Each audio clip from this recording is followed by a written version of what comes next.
It's the Bulletz Gotti Show. I just want to take this time out to say we all are humans. We all make mistakes. You know what I'm saying? I got the confirmation. I got the I got it confirmed to me this morning. The homies hit me. They was like, yeah, it was his brother that got murdered. It wasn't Loaded. Loaded is good. Shout out to Loaded Lux. Um, Condolences to his family. Condolences to his brother. R.I.P. to his brother. Sending prayers out to the family. A lot of y'all dudes that's on YouTube, y'all elated that Loaded is alive. We all should be. But he still lost his brother's life. A lot of y'all should took the time out to send y'all condolences to that man brother. You know what I'm saying? And to his family. You know what I'm saying? Y'all took the time out to shit on Sub, diss me, Gully. He's a bozo. Instead of looking at it and saying to yourself, hold on, let's take the time out to acknowledge he lost a brother. Now, the confusion is that Loaded brother do look exactly like Loaded Lux. His brother looked exactly like him. So that's what I think the confusion was and why um Sub confused it with Loaded. But it's not Lux. It was his brother. Like I said, his brother looked exactly like him. So, you know, when you have somebody, a sibling that look exactly like you, they're going to confuse you with that person. It happens a lot of times to people. It happens. It's not the first time. It's not going to be the last time. It happens. People confuse people every day.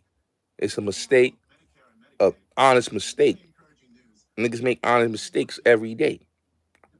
So people to say son was clout chasing, saying the shit that they was saying about Sub, it's some corny ass shit. You know what I'm saying? Because, like I said, man, people make mistakes. We all make mistakes. Honest mistakes happen every day. It happens. That's life. You know what I'm saying? So my prayers go out to Low Deluxe family. My prayers go out to him. You know what I'm saying? Um, R.I.P. to his brother. It's sad his brother lost his life out there. You know what I'm saying? The family is grieving. I got the reach. The fam reached out to me. You know what I'm saying? That's why I tell people, a lot of people are going to reach out to me and let me know. That's why I tell people, just wait till we get more information. I got more information. They told me, yo, it was an honest mistake, Gotti. They thought it was Loaded because it had J Lux. And not only that, they thought it was Loaded Lux because the person looked just like him. But come to find out, it was his brother, his younger brother that looked just like him. And that's what dudes confused it. So it happens, my nigga. People gonna confuse shit. It happens every day. You know what I'm saying? So when people get on here on a motherfucking podium and on a motherfucking dog whistle politics, that's what I call it with you niggas. Y'all dog whistling. You got niggas like Gully TV that can't wait to attack a nigga. You see what type of nigga he is? Smash the like button. I see people's coming in here. Smash the like button. 11 people coming in here. He couldn't wait to go and just attack a motherfucker. All right? So that's why I told y'all. I'm a man of my word. I told y'all, if I get more information, I'm coming back here to clear it up and I'm taking live streams there. I said that. But I needed more information. I got the information I needed. I got it from very reliable source because I don't deal with what you YouTube niggas. I don't deal with listening to what Uncasa's saying or what Gully TV saying. I need it from reputable people that's close to the source. And I got it. And they told me, nah, what happened was blah, blah, blah. That's what happened. They thought it was him. They thought it was him at first. But what happened was reliable fool said it wasn't him. So shout out to the fam that hit me and said, nah, they got it wrong. It was a mistake. Like everybody say, it's a mistake. Mistakes happen. You know what I'm saying? Sub made a mistake. It's all good. You know what I'm saying? But for a bitch ass nigga like Gully TV, nah. I already know. I already know, Lux. I already know, homie. My bad for that. They hit me, and they told me nah, it was his brother, and his brother looked just like him, and that's a fact. His brother do look just like him. It was a big mistake. Everybody make mistakes, it's human. You know what I'm saying?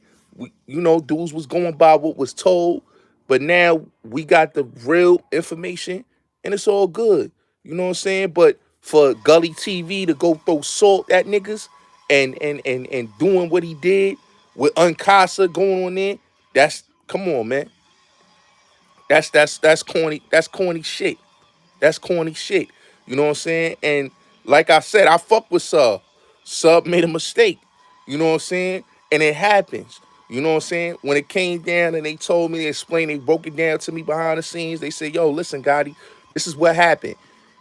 It His brother looked exactly like he told me. His brother looked exactly like him. His brother do look exactly like him. You know what I'm saying? But I want a lot of you YouTubers that want to go at Sub, break, give condolences to the family. That's what I came on here to give condolences to Loaded Lux family and the whole Lux family. My prayers go out to the whole family. I want to give that out there straight up. He lost his brother. Everybody should be consoling him and making sure they send prayers out. Just because nothing happened to Loaded, make sure y'all send prayers to the family. Say prayers to his father, his whole family, because they lost somebody, my nigga. They lost somebody. And all you YouTube niggas that want to just go out there and want to dig a hole and be like, yeah, but Lux is alive, so we don't give a fuck. No, my nigga. Send prayers to the family. The family deserve the prayers right now, man. They deserve the prayers right now. They definitely deserve all prayers. So my prayers go out to the whole family. You know what I'm saying? The whole family. And I want everybody to know, man, mistakes happen. Sometimes we make mistakes. And that's what happened in the world. And sometimes we just gotta go. Sometimes we gotta do due diligence to do more and get more info. A lot of shit was coming out left field. A lot of people wasn't getting a lot of info, you know. And then when I got the info that I needed, because I needed it from family, I needed it from people that's around Loaded, that's really, really, really, really, really, that know what's up. And they reached out and they told me, nah, got it wrong. It was a confusion. It's a confusion. So it was confusion with his brother, and they thought that it was him because of the confusion that him and his brother do look alike. So it happens. It happens. It happens. A lot of times shit like this happens. So, like I said, man, my prayers go out to Loaded Lux, his whole family. My condolences to him losing his brother out there in DC like that. It's crazy and it's sad, man. You know what I'm saying? It's good that we heard that he's good. He's all right. He didn't get killed. None of that. That's good to hear, you know? But a lot of people don't understand, man. You know, a lot of people want to run and want to discredit niggas and shit on niggas. Can't do that, bro. Niggas make mistakes. Niggas make mistakes. But for you YouTube niggas that's getting out of pocket, throwing shells at niggas, Gully TV, you out of pocket. Good morning, Miss Playful. How you doing, beautiful? Yeah, y'all out of pocket, man. Shout out to my son Lux Agency in the building, man.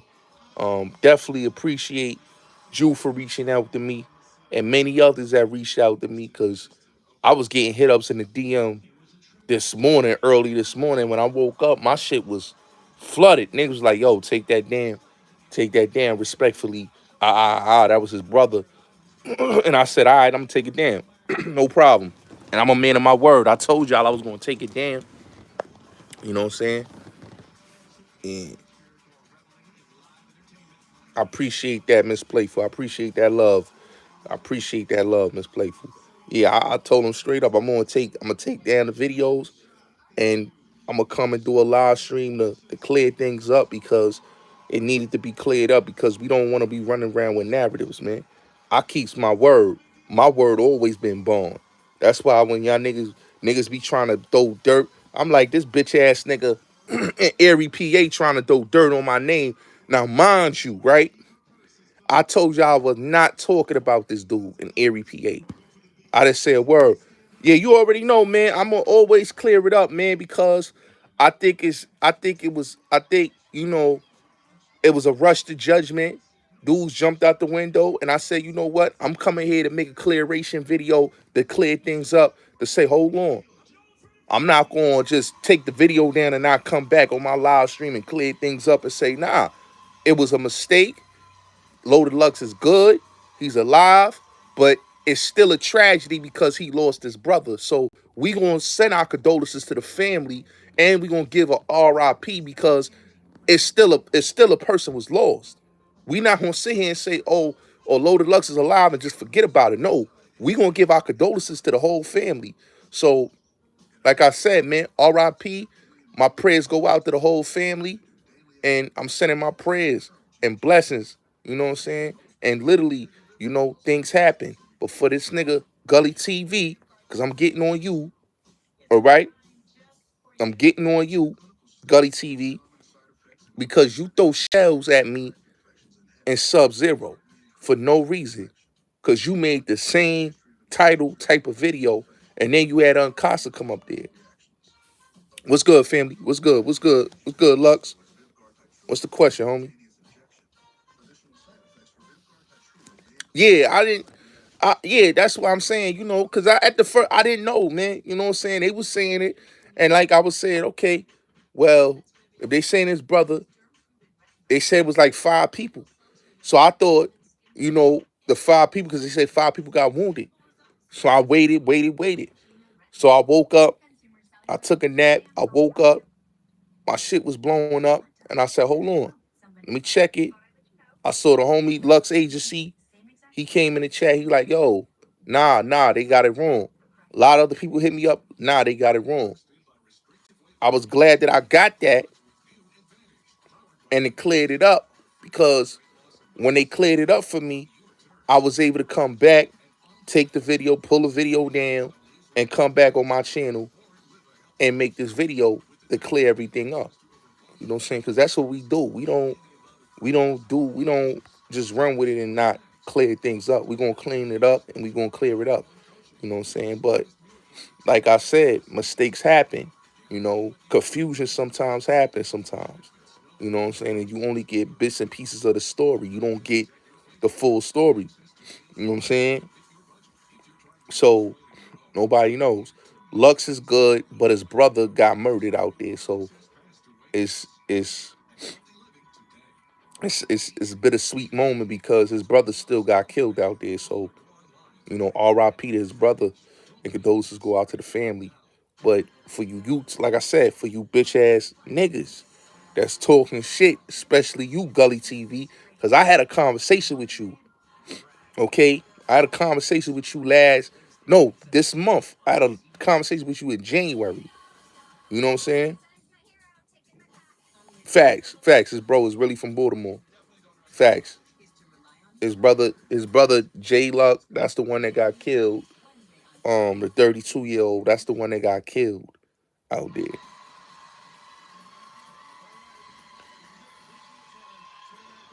Nah, I'm but at the time, yo, Lux, I did not see T-Rex. They kept saying T-Rex said this.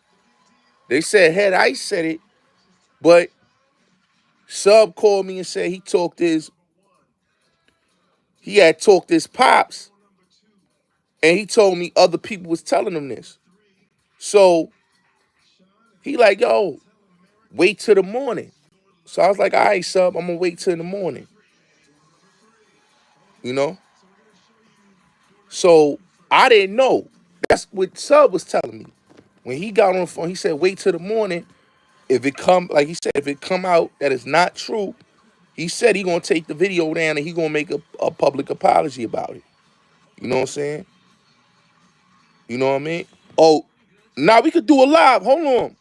I didn't do the I didn't do the we could definitely do a live, but I didn't do the what you call it, the fucking the invite shit. I just did the solo live. But we could definitely do a live. We could definitely do a live if you want me to. We could definitely do a live. But yeah, what was told to me was that he spoke to his pops and all and the whole family. As he told me, he talked to his pops. And he said his son was gone. So, you know, I'm going by, okay, Sub said this is what happened. But what people, what I'm saying, to rush to judgment, I was waiting for things to get cleared up. When things got cleared up and I got the hit up, they let me know. I'm going by, Sub saying this. You know what I'm saying? Like others that did videos, Sub saying he broke the news. You know? I mean, but Sub not in the battle rap community, so how he gonna hit up the battle rap community, Bob Marley? He not in that community, bro. You know what I'm saying? You gotta understand, he not in that community, my nigga. You know what I'm saying? He got the word that it was what it was.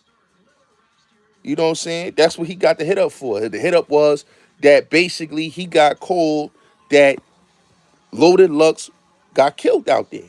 But what it was confusion that it was Loaded Lux's brother that got murdered in DC, not Loaded Lux.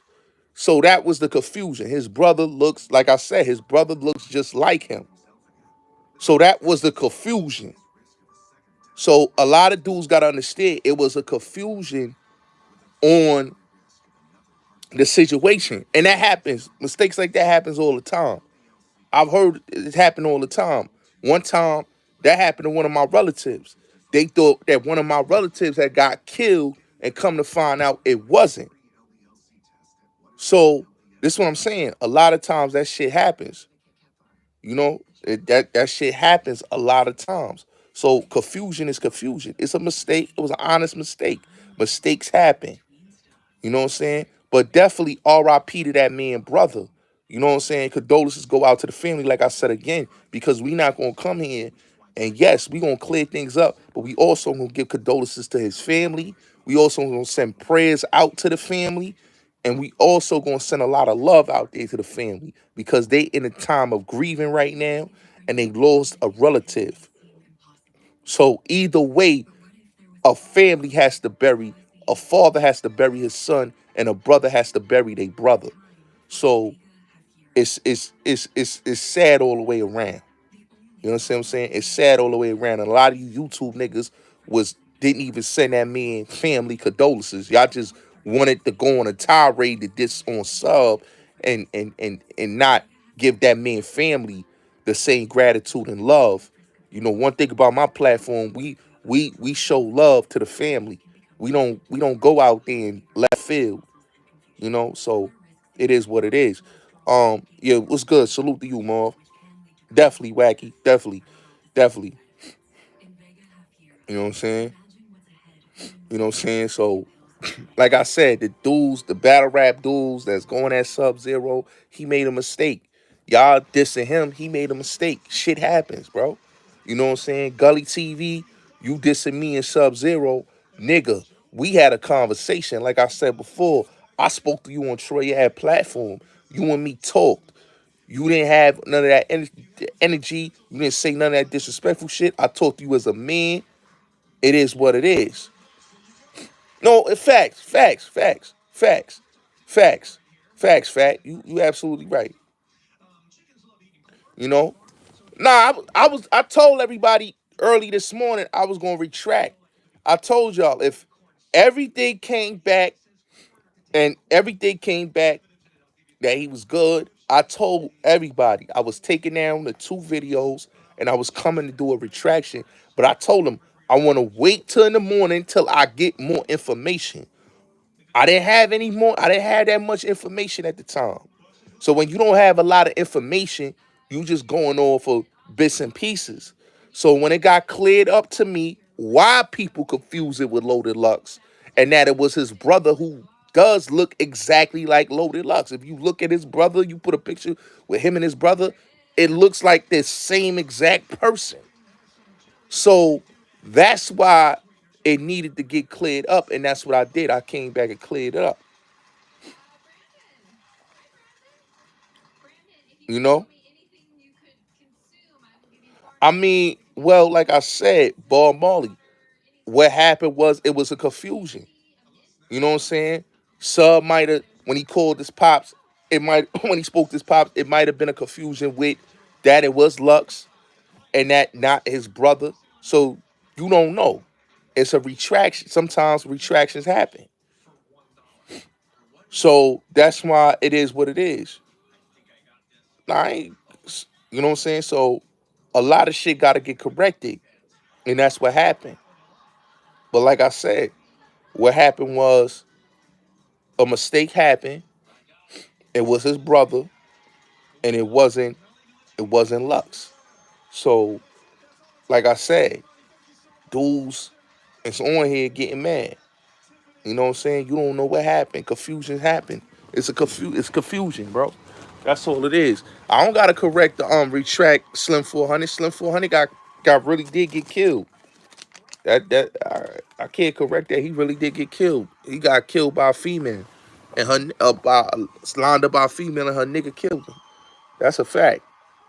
You know. No, I wasn't arguing people down, bro. I just did it. Listen, bro.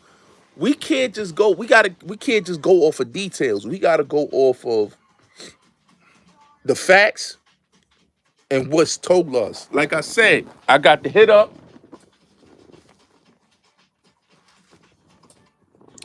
You know what I'm saying? I got the hit up, and as soon as I got the hit up, they let me know what happened. I don't know. I don't know what happened. What was the details? I'm gonna find out the details of what happened in DC. But as we know now, it was he did. His brother did get killed out there in DC. They got the video online. The video was on YouTube of the shoot, and it was on the news. Um, that's why people was confusing it because it looked like it was Lux when where they said it, but to come to find out it was his brother. You know, it was his brother. So like I said, condolences go out. It's a sad situation though because you know what I'm saying.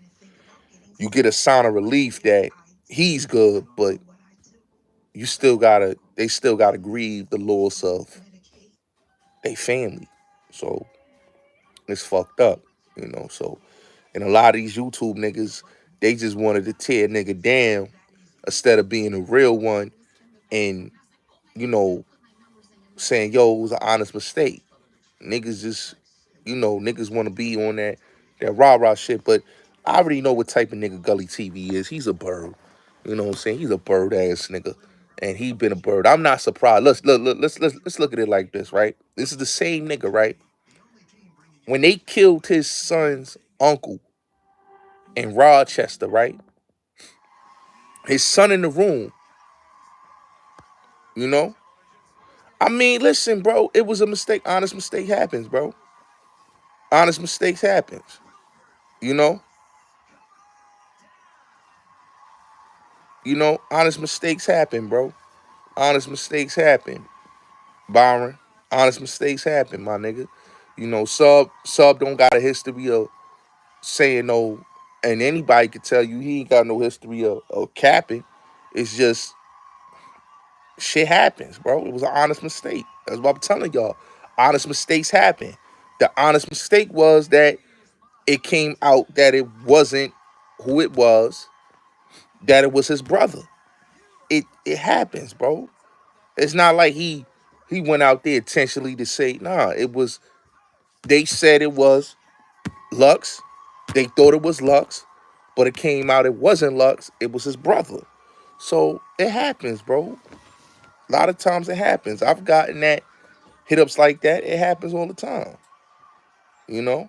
So it happens, man. I'm not going for Sub. I'm not going to get mad with Sub. A nigga made a mistake.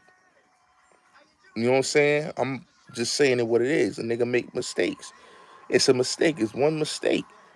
It's not like it was like, okay, the nigga constantly made a mistake. It was one mistake. It happens. You know?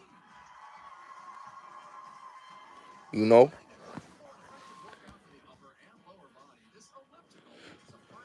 No, bro. Like I said, you didn't have, Rashawn, you didn't have the details. So if you ain't got the details of what fully happened, nobody knows. If it wasn't for the homie hitting me up saying, yo, Lux's brother looked exactly like him. That's why it was the mistake. So if the brother look exact, that's like if I have a brother, right? And he look as similar like me, right? Similar. And my brother do look exactly like me, right? But my brother look exactly like me, right? And they say, yo, Bulletz Gotti got shot, such and such, right? He got killed out there. Now, mind you, if I got shot or something, God forbid, not putting that on me, but God forbid something had happened to me or happened to my brother, right? God forbid, right? But it's not me. I'm alive. And I tell you, and people tell you I'm alive. But when you come to find out it's somebody, you know what I'm saying? Come on, man. It happens. It happens. So I'm going by what was told, and like I said, so it happens, my nigga. Mistakes happen, bro. You know what I'm saying? Like I said, condolences out there to Sub, condolences out there to his family, you know. Condolences out there to Sub. Condolences out there to Lux and his family, bro. You know what I'm saying? And that's what it is. And you know, it is what it is. Dudes just made you know, a mistake. Is what it is. I don't think it was Sub-Zero fault. It was dudes made a mistake. Dudes made a mistake. Mistakes happen. It was an honest mistake, really. It was an honest mistake, my nigga. You know what I'm saying? But I just want to come. I came in. I mean, because he said that he got hit ups from two people. His mans hit him up and told him that Luck Pop said he lost his son. His son got killed out there. Now, nobody know.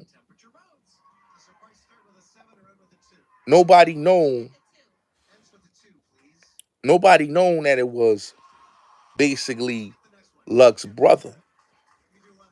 Now, niggas got on the line and said, oh, a family member got killed out there. You know what I'm saying? But a lot of niggas went so hard and didn't even break it down. When it was told to me, because three other people reached out to me this morning, that why Sub had it confused, like I said earlier, his brother looked exactly like him. I could put a picture up of his brother on and show y'all on my community wall. You will see. I'll put a picture with him, and you will see that his brother looks exactly like Loaded. So there will be confusion if somebody look exactly like you. There's going to be a confusion.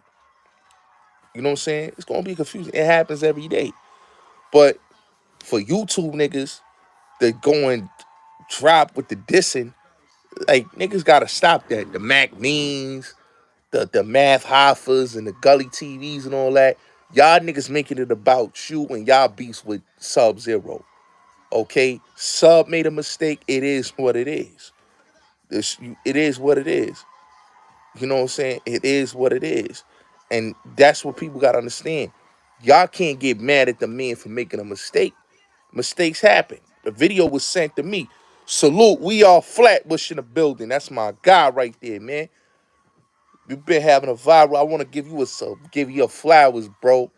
You've been doing your thing out here, King. I ain't gonna lie. You've been doing your thing. You've been killing it. That Dylon interview, that Dylon Interview been going crazy. Everybody go subscribe to We Are Flatbush. I told bro, I said, yo, that shit gonna go viral. Bro's like, you sure? And then the shit went viral. The Breakfast Club talked about it. 50 Cent reposted. Everybody reposted it. So, bro doing his numbers. Keep busting them in their fucking head. We Are Flatbush. Salute. Keep busting them in their head. I like what bro doing. Great content. And he gonna keep going viral. I already see it. I tell dudes all the time. But like I said, man, you know, yep, I did. I called it months ago. You already know. You already know. I called it months ago. I told you that, bro. I called it months ago. I already knew that was gonna go viral. I already know. But I want to come. I came here to clear that up, but I also want to come here to address Gully TV. Like I said, I want to address him because the nigga took his time out to diss me on the video. And nigga, if you wanted to clear it up, clear it up. But don't make two videos trying to clout chase and diss me. This is what I don't get with that nigga. That nigga's corny. Alright? Cause like I told y'all, I had a conversation with Gully TV in January. I was supposed to go up there, the Troy Ad podcast, but I didn't show up because I had something to do. It was snowing, and I couldn't get a ride up there. So Gully TV was up there. I talked to Gully TV on the phone. He told me how he was offended about this nigga was bitching and moaning. All right? Bitching and moaning. Okay? Bitching and moaning. All right? Bitching and moaning about how niggas shitted on his Haitian Jack interview. Dogs, your interview was low budget.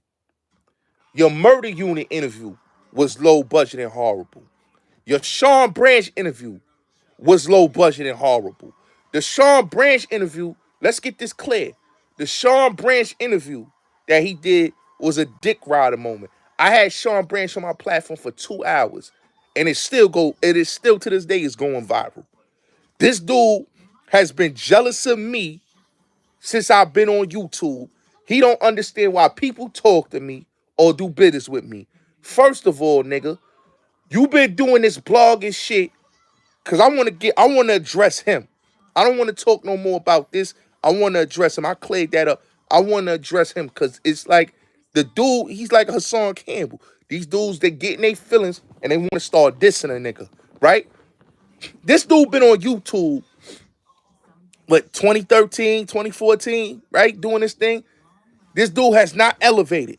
He went from being a DVD dude, being on World Star, being on Source Magazine, Hip Hop Weekly, all this, right?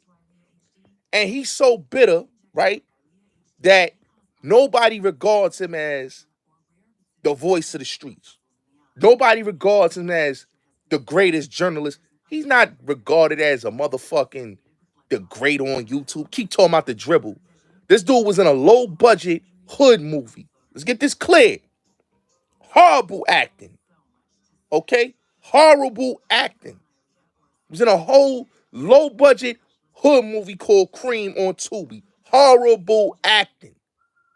Shout out to Luke. You know what I'm saying? Shout out to my nigga, True Life Films. That's my guy. Shout out to him. I know True Life. That's the homie. Shout out to True Light, right? They do the video, they do the movie out there and all this. This nigga was on the phone with Jimmy Henchman, right? Let's get this clear. Jimmy Henchman pressed this nigga. This nigga recorded Jimmy Henchman while Jimmy Henchman is going to trial, right? While Jimmy Henchman is going to trial for his case. This dude on the phone talking to Jimmy Henchman like, nigga, you ain't gonna talk to me like that. You threatening me. Knowing that this man is, they just want any information to get this man and slay him, right? And that's what he does. He plays them type of games. It's a video of him where nigga run downs on him, right? When he came to New York, when he came to beat 139, this nigga was scared, okay? He didn't want to go live. I went live each time I went on the beat 139 and did an interview. Cameras on, live. Each time I went on the beat 139, my interview's been live. All right? All right? I don't believe you slapping nobody, Gully. I don't believe you slapping nobody. Dogs, a nigga pulled up on you and asked you for the fade. And what did the nigga say in the video? Yo, he tapped out. He tapped out. He don't want it. He tapped out. You tapped out, beloved. You didn't want the smoke. You didn't want the smoke. Okay? You was interviewing, you wanted the Al Poe interview. You didn't get that. So you was jealous of Unique Mecca Audio. Unique came home from jail. You jealous that he got the interview. Okay? You jealous of so many niggas that they got the interview. You been doing a lot of sneaky shit behind the scenes, telling niggas, yo, don't work with Bulletz Gotti. Don't fuck with that nigga. You know, I know what you be doing. You try to stop a nigga interviews so a nigga don't get interviews. I know what type of games you playing. You talk hella shit about certain niggas. You mad that certain niggas talk to me. No, dog. They don't fuck with you. They don't fuck with you. They don't fuck with you, Gully. They don't fuck with you. Sherm the Worm was extorting you. Okay? Sherm the Worm was extorting you. Haitian Jack was extorting you, nigga. Every nigga you interview, you gotta hit them with that bread, my nigga. Let's get that clear. You and Cavario went at it. You dick sucking Kevin Childs. You dissed Kevin Childs, then you went to dick sucking Kevin Childs. Look at that shit. Remember, you was Cavario's son. That was your man's. And then you started dick riding Kevin Childs when you started speaking to Kevin Childs. And diss Cavario. You know what I'm saying? You know I have my gripes with Cavario, but I don't hate Cavario. You know what I'm saying? I just don't like the way his approach is. But one thing I'll say about the nigga, you was the nigga's son on YouTube.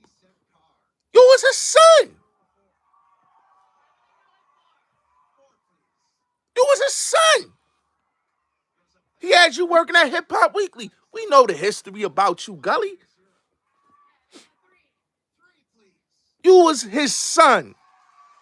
The fucked up part about it is, as a man, Gully TV, as a fucking man on YouTube, you been low-key hating me for years since I've been on this motherfucker. And it's like, damn, nigga, I'm like, you still salty about what I said about your Haitian Jack interview.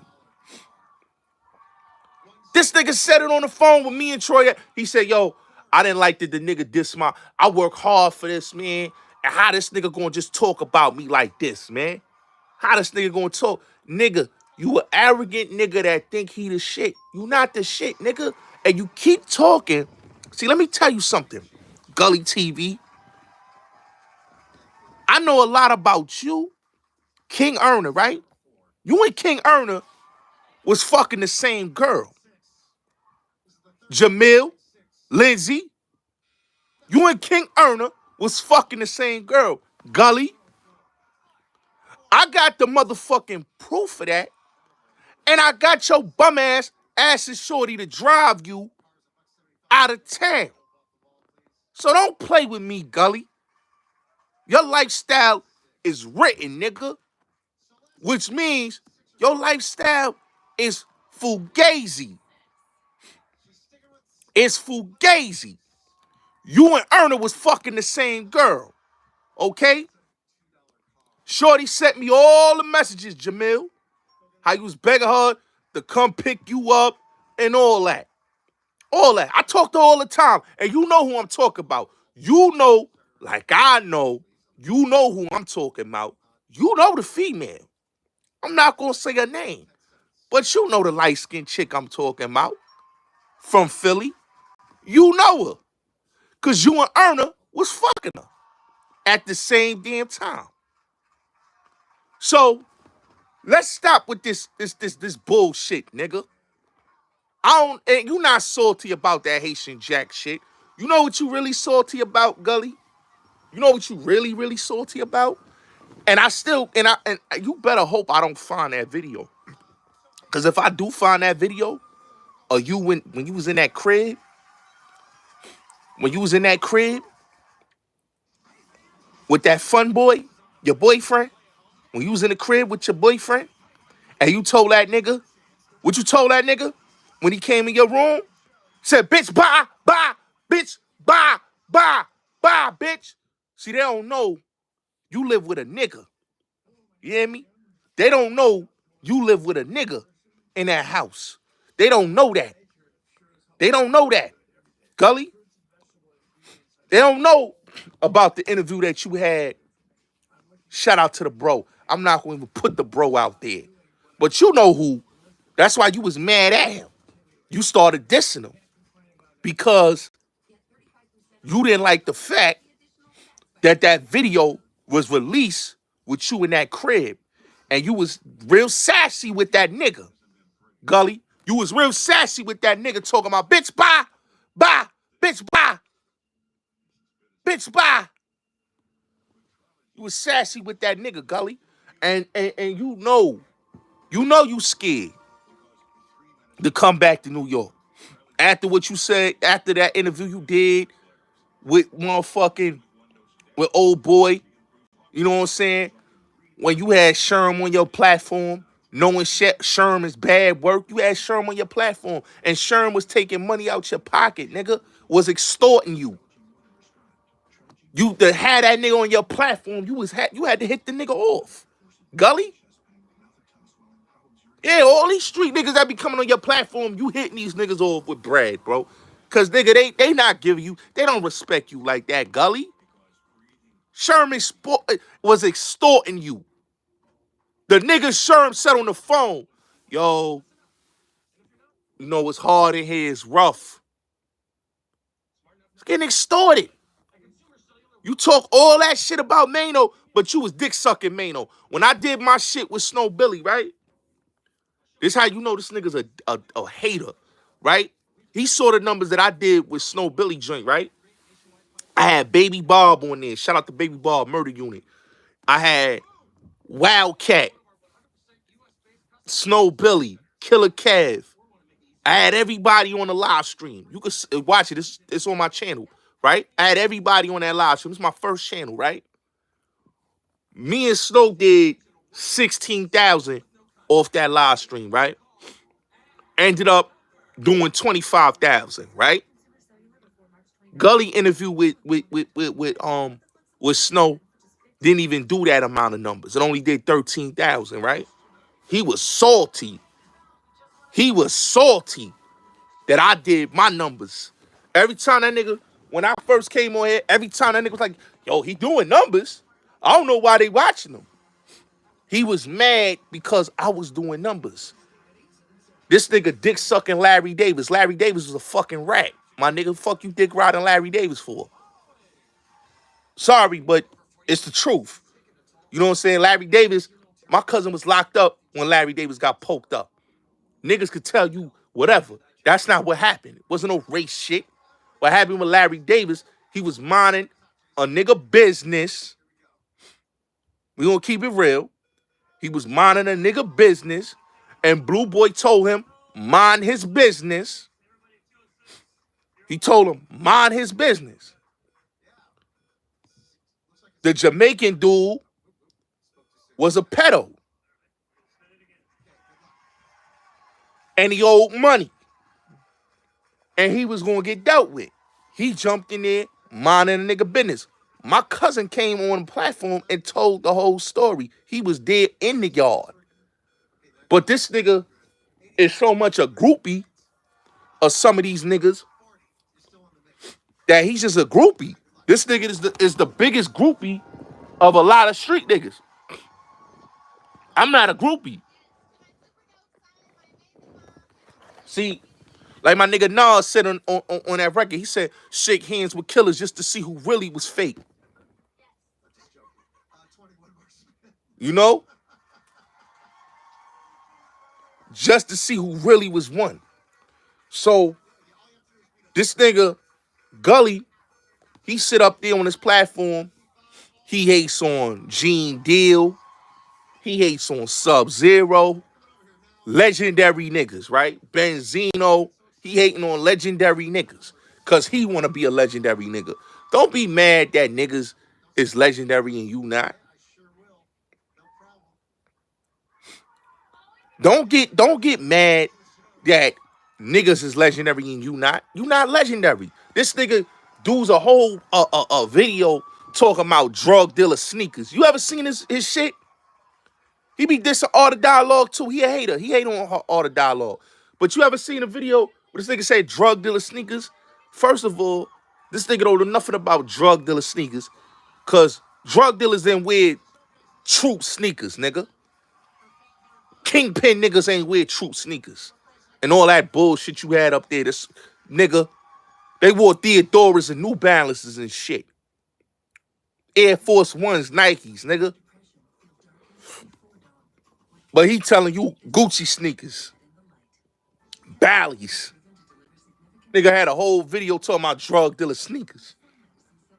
Come on, bro. This nigga's a thrift store shopper. A thrift store shopper. Calling niggas a bum. Get the fuck out of here. Thrift store shopper, dick rider, unprofessional with his interviews. Come on, my nigga. I had the best Sean Branch interview ever. Y'all go watch it. It's on YouTube. It's still, listen, Ambassador. Shout out to Ambassador. He had my whole interview up there. You know what I'm saying? My whole interview with Sean Branch. That shit went viral. You know what I'm saying? Legendary. I did 2 hours with Sean Branch.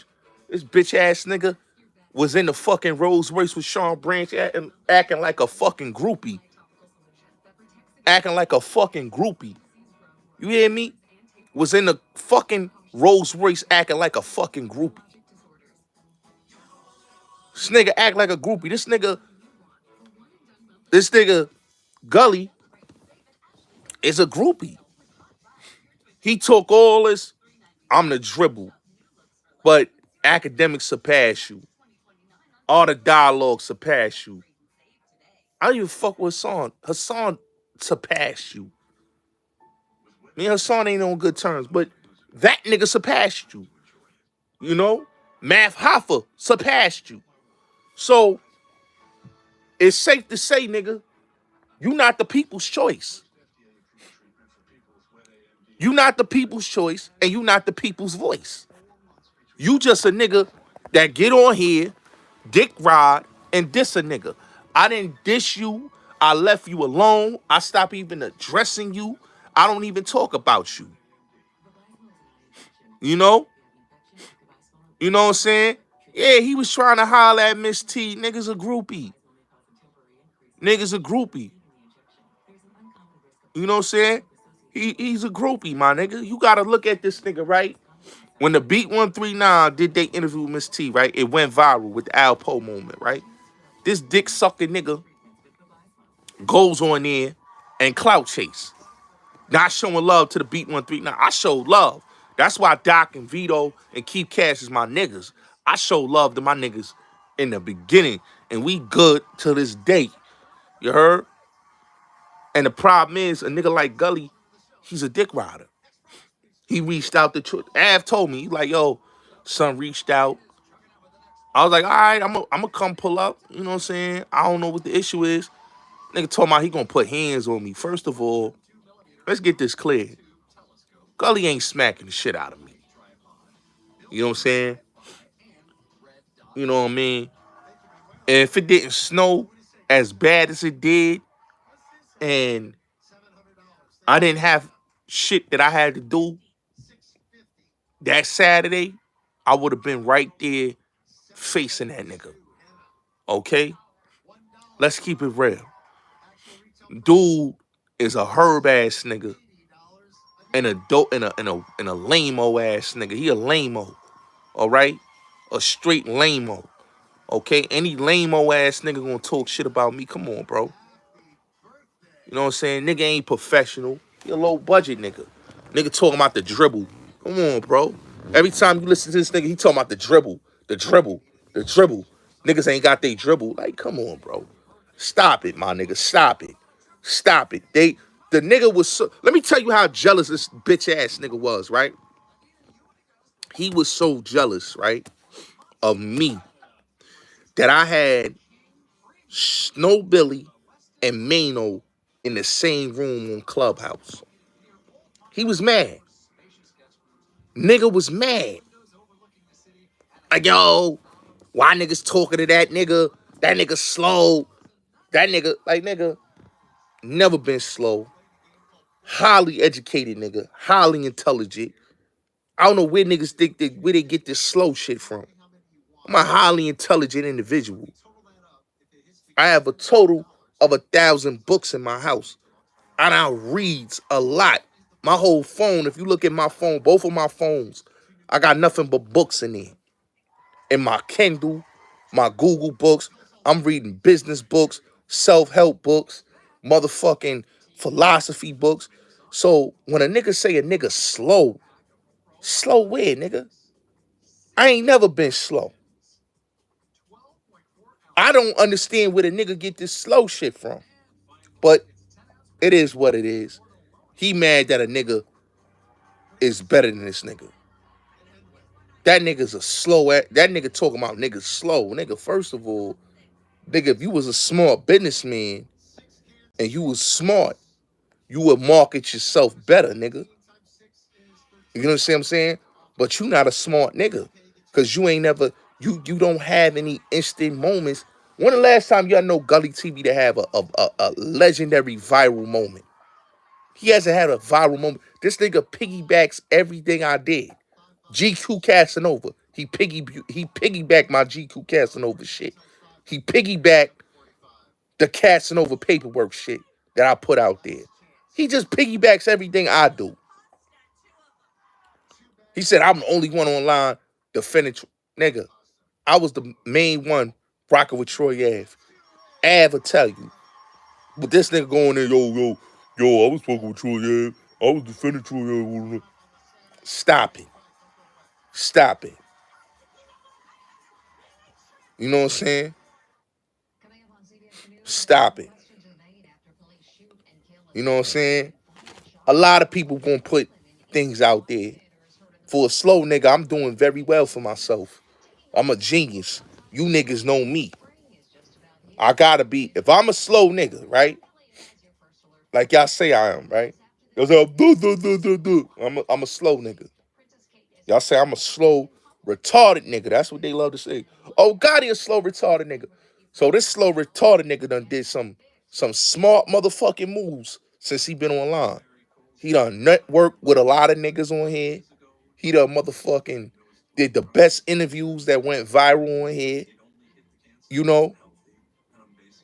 He done motherfucking did a lot of moving and shaking. I gave y'all so many viral moments to the point that it's not even funny. I gave y'all viral moments after viral moments. Like the Cameron and Bloodshed video was viral. That shit, what that shit did, like we did like 200,000 on that. That shit was on Source Magazine, All Hip Hop, every Hip Hop DX everywhere, right? I went viral with that, right? Mano and Snow Billy went viral. The Game and Whack 100 went viral. The Troy Ave shit with me and Troy Ave on the podcast went viral. So for a nigga to say a nigga is slow or a nigga is a Shalom love, how you doing, beautiful? A nigga is slow and a nigga is a bozo and all this. I done did more legendary moves on YouTube than this nigga could ever say. When is the last time y'all seen a legendary Gully moment? Gully hasn't had a viral moment since 2019, 2018, 2020. That nigga barely, if you go on this channel, he barely is kicking in. Give it 100. I don't give a fuck about you. You's a bozo. Nigga, I told you was a bozo way back when. Nobody gives a fuck about what you got to say, nigga. Your channel is struggling. God bless you. You know what I'm saying? I wish you the best. God bless you. Get your mind and your life right. God bless you though. But like Gully hasn't had a viral moment since he was talking about DC niggas, Haitian Jack, and that's it. He mad at Benzino. He mad at this one. He mad at that one. One minute he dissing Eminem. Next minute he supporting him. I don't get that nigga. I don't get that nigga logic. This nigga shouting out Mac Mean and fucking Bossly and niggas like that. Who the fuck shouts out niggas like that? Zip with the drip. Who shouts out niggas like that? Nah, he don't do verses no more. Come on, man. Yeah, I know. I know. You soft too. Give it up 100. You a bozo. You know what I'm saying? This nigga doing an album. Ain't nobody buying that album, my nigga. Let's keep it real, Gully. Ain't nobody buying your little fucked up, your little fucking bozo ass album. Nobody buying it, bro. Nobody buying your album, Pillmatic. Nobody's buying Pillmatic 1 or 2. Stop it. Stop it, bro. I put all the artists that you be playing on your platform, I've given them more motherfucking traction on their music than your platform ever did. They hit me up all the time and be like, yo, Gotti, salute to you. You be playing my music all the time. You be showing love. I really show love to those underground rappers that you be saying you showing love to. All right? You a nigga out of Erie, PA looking bad out here. Yeah, Gully TV is terrible, Miss Playful. He's a bozo. You know, this nigga out here doing netted, talking about PK knit. Yeah, this nigga, PA knit. He's selling them PA knit hats. Come on, bro. Nah, I mean, it was misreporting. It was misreporting. You know? Hey, yo, listen, man. Let me tell you something about that drug dealer shoot episode that he did, right? Anybody know the drug dealers back in the 90s and even the 80s, bro, did not wear that bullshit that he had on his platform. Anybody knows, especially East Coast drug dealers, they was wearing Air Force Ones, New Balance, Bally's, Gucci sneakers, okay? Diodoras. That was the shoes for the drug dealers, okay? You know, that was the sneakers for the drug dealers. Nah, it's not true. It was his brother that got murdered out there in DC. It was a mistake. It was confusion, but ain't nobody was wearing that bullshit that nigga had Saucony sneakers and fucking troop sneakers. You must be talking about the corner boys or the stick up kids, nigga.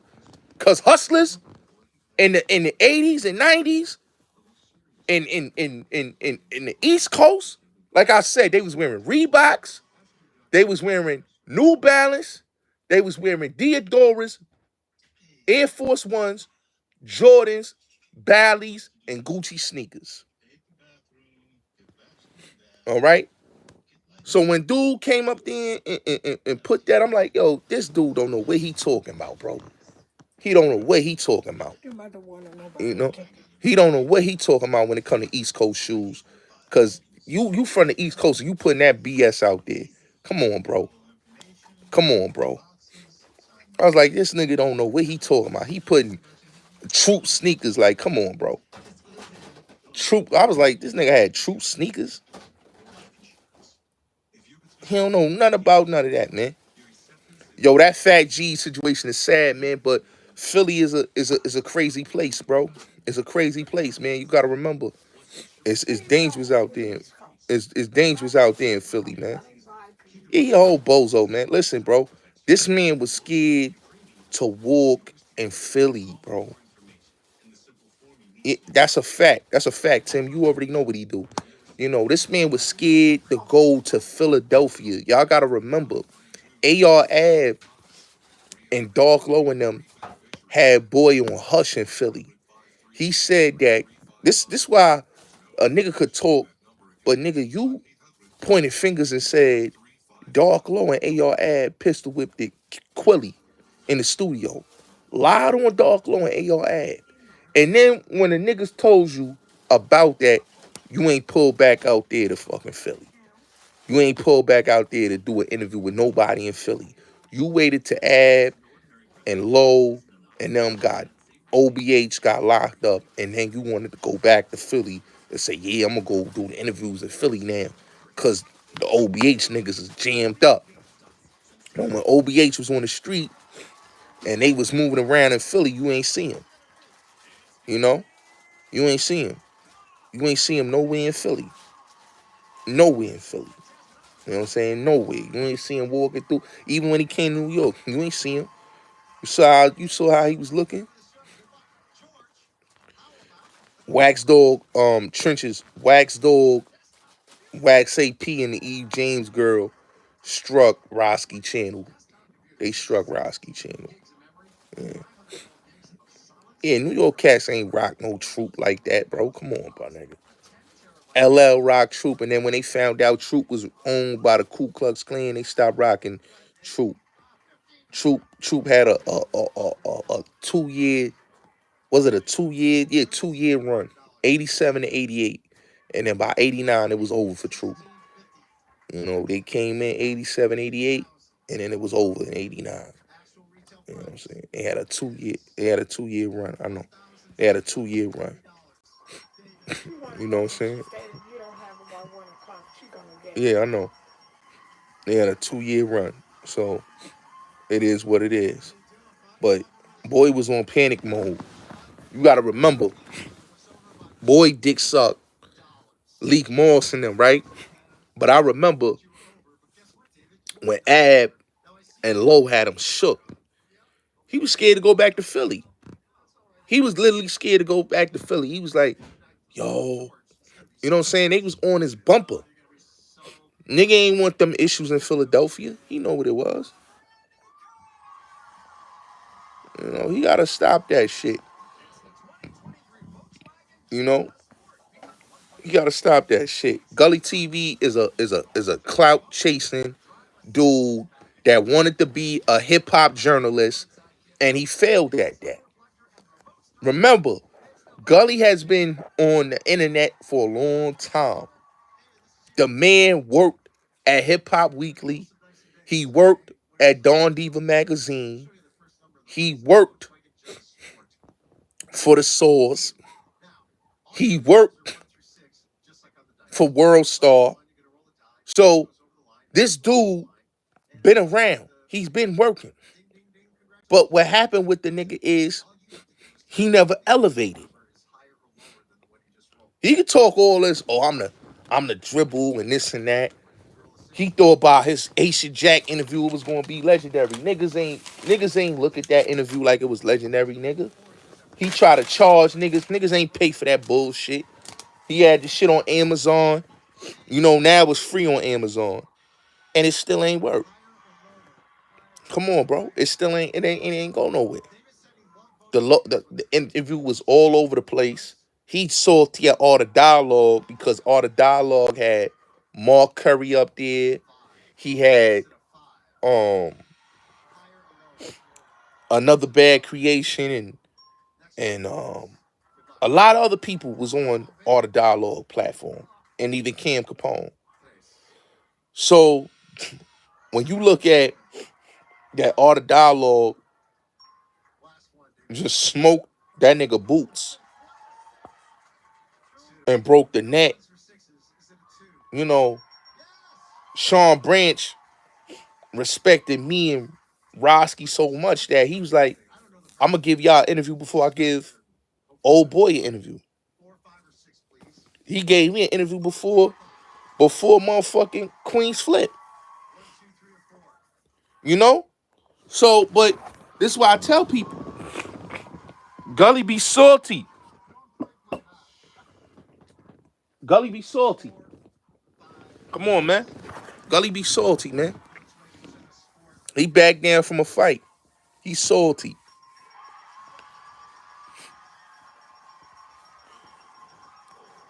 Oh, the BMF episode.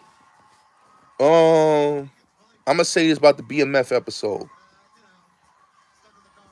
It was believable, unless it was the Jack the Rapper '93. It probably was believable. But what I will say is that dude didn't look nothing like Tupac. But I understand, you got to keep Pac alive. You got to keep his name alive. He's a big name. You know, you know. Yeah, Gully is not a professional. He's not a professional. He's not a professional at all. First of all, he's hard to do business with. Okay, and he's a hating ass nigga, right? He's a diva ass nigga because he really think he Miss Prissy. So when you dealing with a Miss Prissy bitch, like him, gonna always go on his platform and talk the shit.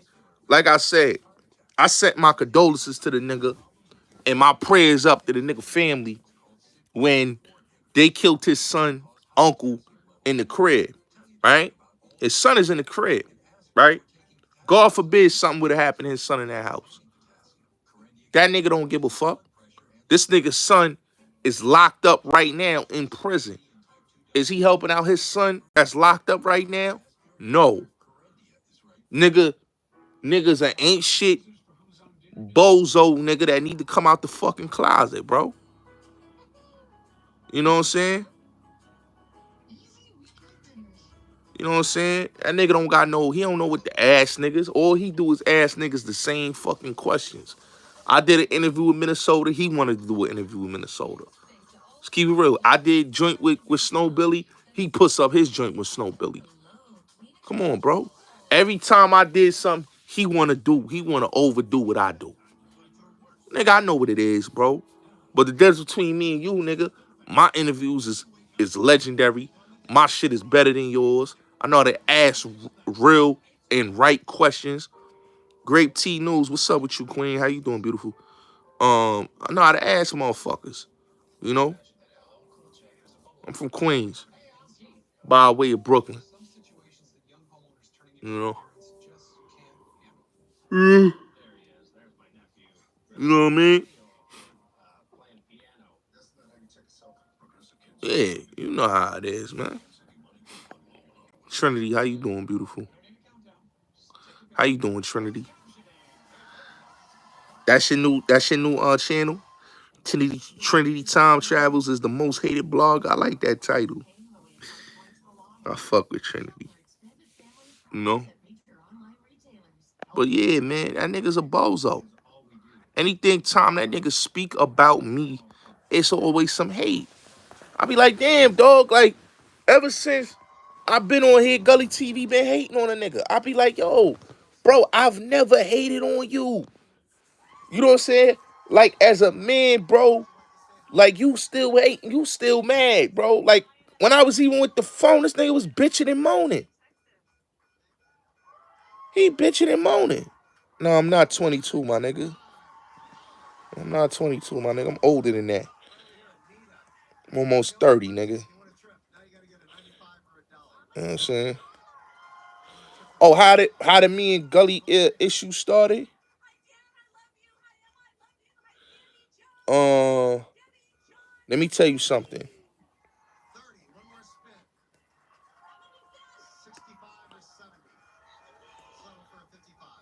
Gully and me issue started because of the Haitian Jack. No. He did not pass away. Loaded Lux is good. It's been confirmed. His brother was murdered. He did not pass away. His brother was murdered. Um, but me and his issue started basically because I had an opinion about the Haitian Jack interview. You know what I'm saying? And my opinion was my opinion. So he took offense to that. And from that day on, he been going back and forth. But really, I think his issue is that he did an interview. I don't want to put the bro out there, but he did an interview with the bro. Matter of fact, fuck it. He's in the video, so I'm gonna just say it. He did an interview with Info Moms, right? And in the video, a dude came in the room And the nigga Gully was acting real sassy and feminine with the dude, screaming, saying that, bye, bitch, bye. You know what I'm saying? And I think he didn't like that I exposed that, and it went viral too, because it did like 13 or 14, 15,000. It eventually did like 30,000 on that video. And I think he didn't like the fact that I had a video that exposed him in a sassy, effeminate, very feminine way. You know? So when a nigga saw that I exposed him for being a sassy nigga, it was like, fuck Bulletz Gotti and everything I do. Like, that nigga was just on that fuck me type of campaign. And I didn't give a fuck, you know what I'm saying? Because I don't dick suck and I don't kiss ass. That's one thing about me. I don't dick suck and I don't kiss ass. A nigga don't like me, a nigga don't like me. I don't give a fuck. He ain't the only one. It's not only just Gully TV. It's a couple of these niggas on YouTube that don't like me. You know what I'm saying? And I don't give a fuck. I ain't trying to be these niggas' friends. Nigga, you gay, nigga. Just say that you gay, nigga. You know, Shorty already exposed you. You a bum. You don't got no bread. You live with a nigga. Like, come on, bro. You and King Ernest, that's why King Ernest don't like me. Cause I exposed King Ernest dirty ass crib. That nigga got a dirty ass house. Dirty ass house. The nigga selling sea moss and had roaches and rats on top of the sea moss.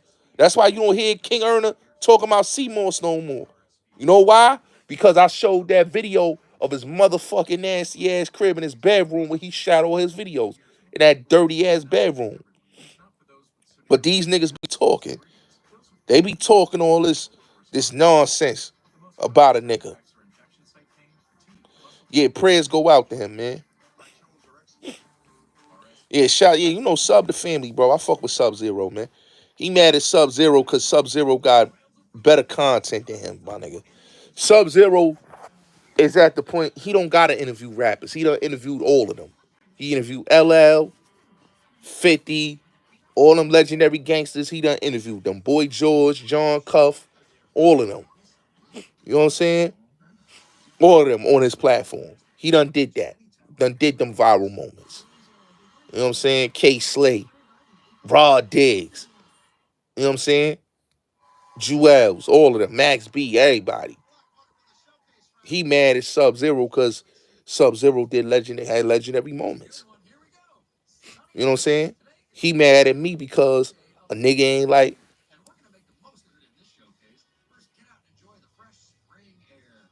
oh, he on the news again. That's crazy. But yeah, you know, Gully mad at me because I had a Mano and Snow Billy moment, and he didn't have that. Let's keep it real. He wanted that Mano and Snow Billy moment. He wanted that. He never got that. I got that. And he mad about that. Till this day, he's still gonna be mad that how the fuck Bulletz Gotti was able to pull off a Mano and Snow Billy moment. You know?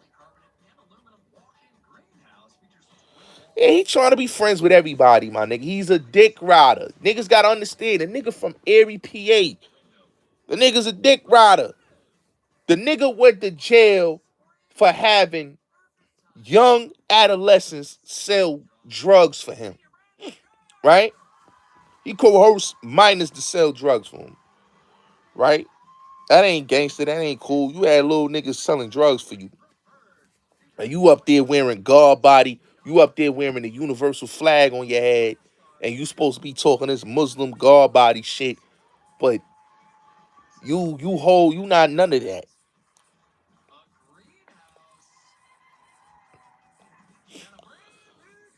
Manny Brim is cool, but where he came in, I mean, to each his own. He came in on a clout chase move. He came in on a clout chase move. You know what I'm saying? But he another nigga. He used that Muslim shit for browning points. You right about that. A lot of these dudes, not only just Gully, Mac Mean, 10 Toes Down, Hassan Campbell, China Brim, these dudes use the Islam shit for browning points. They use it for some type of shit. I had a one-on-one conversation with him on the phone. I had a one-on-one. I finally got to speak to Gully TV on Troy Ad podcast. If they ever put that podcast, if they ever put the podcast out, right?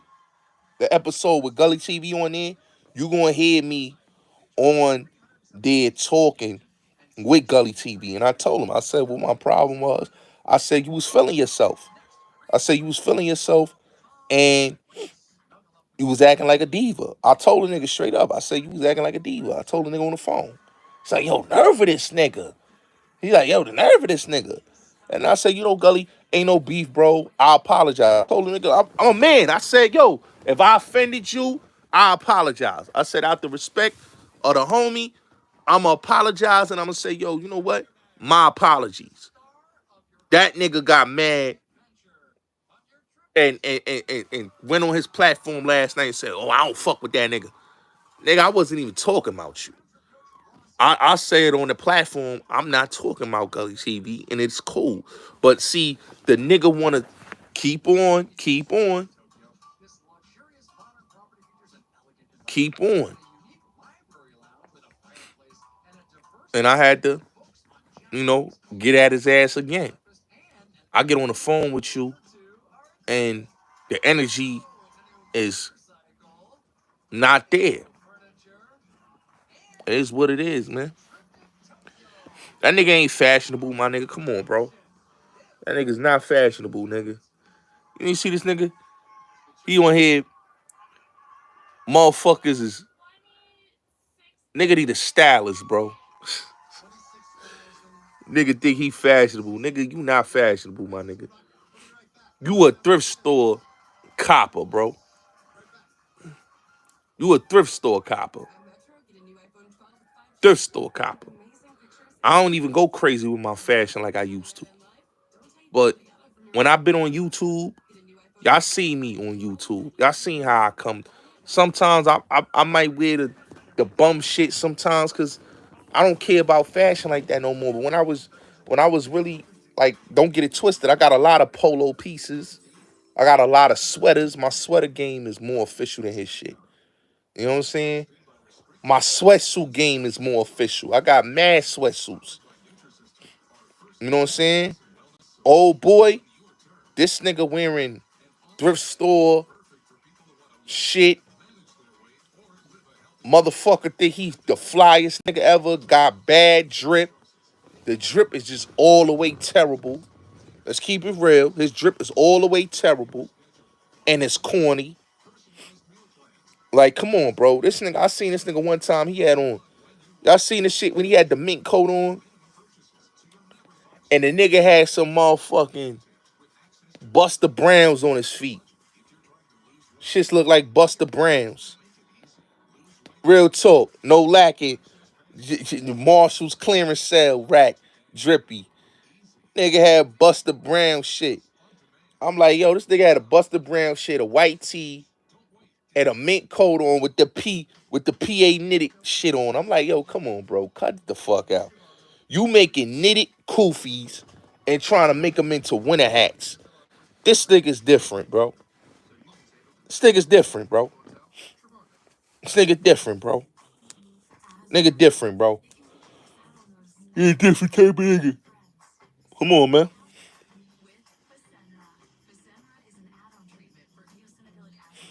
You know why Mason Cam could do it?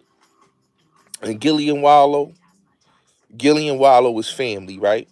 Mason Cam grew up together, played basketball together. They childhood friends, right?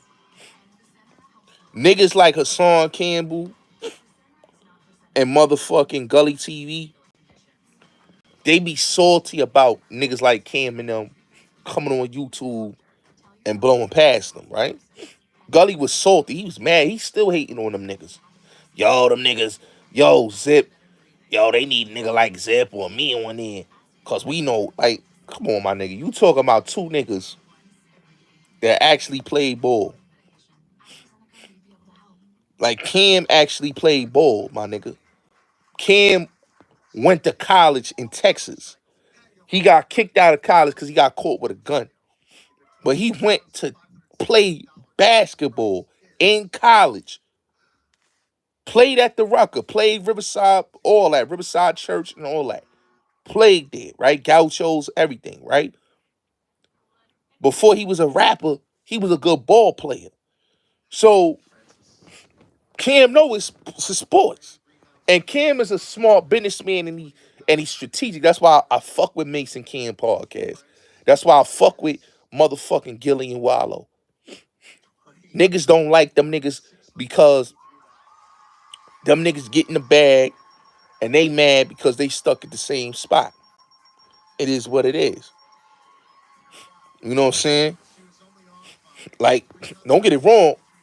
I could make some paper with a few YouTubers that I already told them, like, as soon as I get the podcast, I'm already taking it to the next level. I already told niggas I'm picking certain niggas up. Dream work, make the team work. You already know what it is. Y'all seen how I made the team work with Roski. Y'all know if I could get a whole podcast team together, I'm killing it. All I need is 2 bad bitches, 4 of my niggas on there, and we good to go. And I got a legendary podcast. I done showed y'all niggas how to do the podcast work. I'm not a, what people don't understand is, I'm not a Math Hoffa. I'm not a Queens Flip. I'm not a Joe Buttons. I'm not a Gully TV. I'm not a Hassan Campbell. I'm not hogging the spotlight. I make sure everybody shine in the spotlight. If y'all ever notice, right? If y'all been rocking with me since the beginning, I let every nigga that came on my platform to shine, and now they got platforms. I helped out every YouTube nigga on here when these big niggas was too motherfucking, too on they bourgeoisie bad bitches shit that they ain't want to motherfucking help out niggas on YouTube. And we know who we talking about. A lot of these niggas was on they bad and bougie shit. They didn't want to help out niggas. Who gave Big Chuck Death for the Cloud Chaser the platform? Me. I gave him a platform on my platform. Harlem Legend. All these niggas that y'all see got platforms, I gave them a voice. They came. Jay Marvelous. He'll tell you. Jay Marvelous, Stan G, them niggas will tell you. They be like, yo, Gotti is the one, my nigga. Gotti helped me. Gotti put me on. You know what I'm saying? These niggas is so prideful. Yo, y'all mad. You a funny nigga. You a funny nigga. You know what I'm saying? So, one thing about me is, I look at it as, I'm not selfish with my shit. I want to build a network. I'm going to build a fucking network. If I feel like I want to build a podcasting network, I'm going to do that. You know what I'm saying? Because one thing about me, I'm not prideful, and I'm not too proud to share the wealth, my nigga. That's one thing about me. I ain't a hater. These niggas be haters. These niggas be haters. These niggas be haters. Niggas get on here and they want to act like bad and bougie bitches.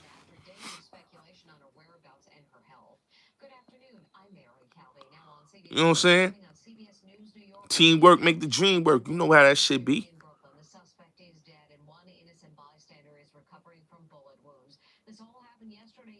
Mm. Yeah. Niggas is wicked out here. You know what I'm saying?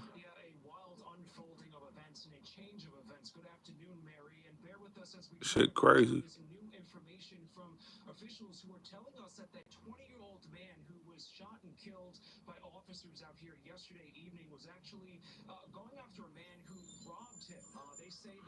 Niggas is crazy.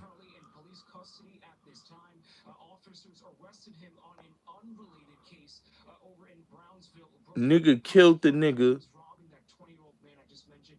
Nigga killed the nigga and he was gonna kill her. These niggas is crazy. A nigga robbed the nigga. The nigga went back to kill a nigga and the police killed the nigga. That's crazy. I know exactly where that's at in the 50s.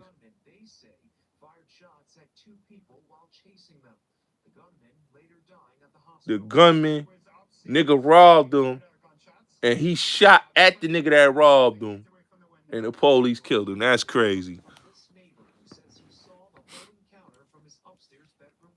Nah, it was his brother that got killed. Luck's brother got killed. That's what happened. They both look alike, so that's what happened. The Haitian, I told y'all, nigga. Listen, Haiti. This is the thing with Haiti, right? When you look at Haiti, right? When you look at that country, Sean, they have a history. Damn. Them niggas is crazy out there.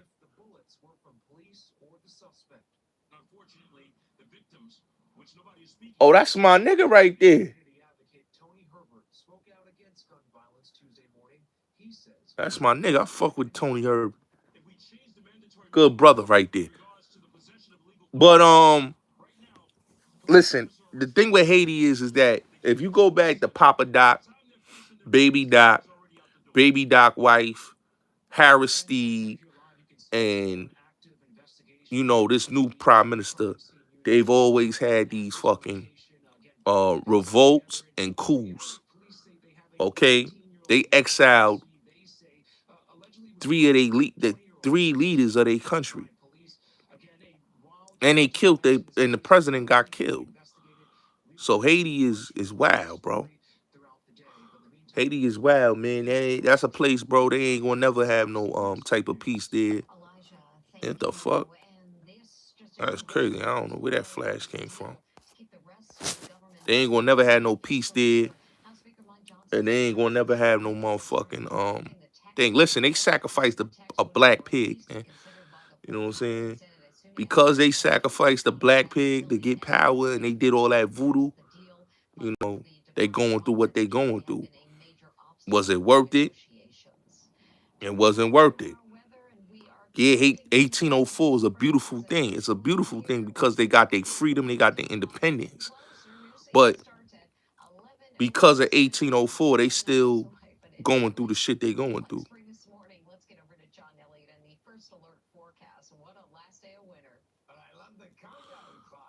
I heard something like that. That's really true that she killed she had her husband killed. That's crazy. But I know a dude got him out the way. A nigga that was a rich businessman in Miami. But they can't fix that shit. Troy Ave doing good, man. He in good spirits, man. He doing good in there, man. Ain't nothing happening to him in there. He doing good. But I'm kind of like, damn, son, that's fucking crazy. Um, nigga get robbed and nigga come back out to go murder the nigga, and then the nigga get killed by the police, nigga. That's crazy. How you get robbed? You go back, get your gun, go kill a nigga that robs you, and then end up getting smoked by the police.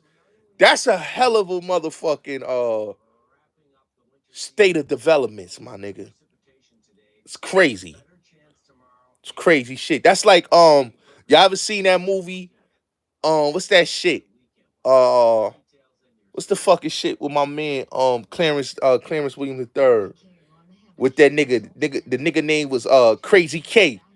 You ever seen that movie with the nigga Crazy K? Remember the nigga Crazy K got killed by the police? They try to kill and rob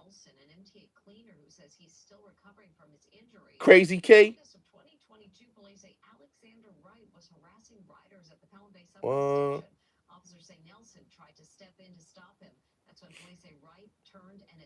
oh, damn. Oh, they broke his neck and his collarbone? God damn.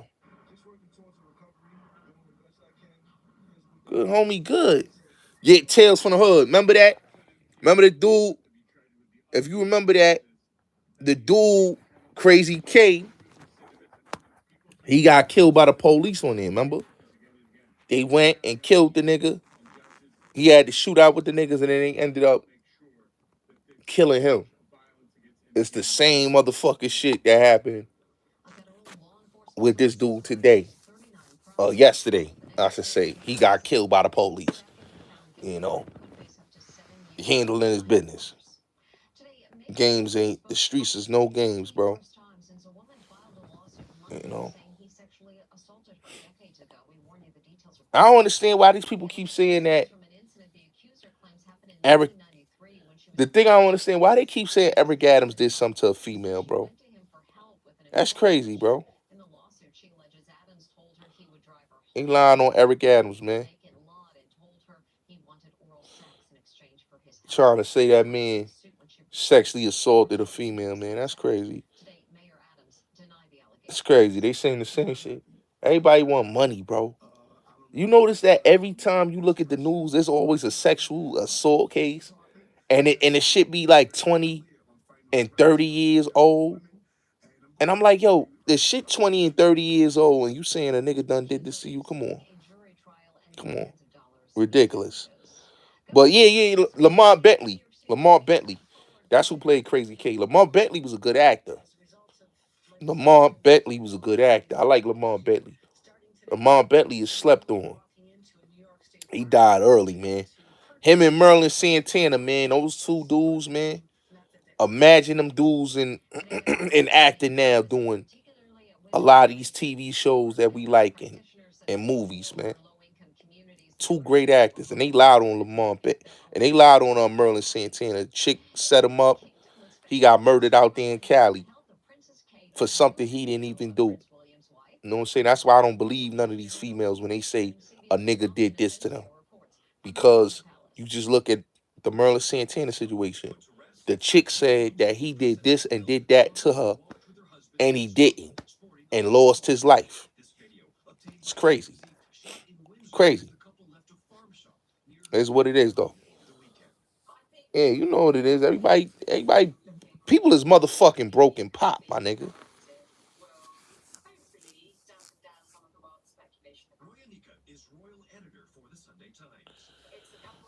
They did get killed by the police in that movie in Tales of the Hood, my nigga. I think his seat, yeah, he did, bro. I think he did because it was the scene in the end of the movie. Remember when they opened up the caskets, all three of them niggas was dead? He killed all three of them niggas, and then the police came and killed them, bro. Y'all forgot he killed all three of them niggas. Remember when the nigga opened the casket, Clarence William III? It showed them niggas. He killed all three of them niggas in that movie, man. Yeah, Merlin Santana was a good dude, man. Good dude. Great actor, man. Great actor, man. Great actor, man. Had a lot of potential, man. You know what I'm saying? When I watched Fredro Starr talked about the story, that's sad, bro. The nigga lost his life over a lie. The chick lied. She told her boyfriend. Yeah, that's what I'm saying, Sean. I'm like, yo, I watched that movie. I know the movie. The nigga Crazy K got killed by the police, and he killed them three niggas. Them niggas thought that they was alive, and when the end of the movie, he showed them niggas in the casket. I remember, bro. Clarence Williams III played the devil. He was he was playing the Undertaker, but come to find out he was the devil. Man, I watched that movie mad times, my nigga. That's another Spike Lee joint. Tales from the Hood. Other 40 Acres and a Mule movie. But yeah, they killed them they killed him over a lie, man. Shorty went and told her boyfriend. Her boyfriend went and got his brother or his mans, and they went and killed son, man. He was sitting in the car and they killed him. You know?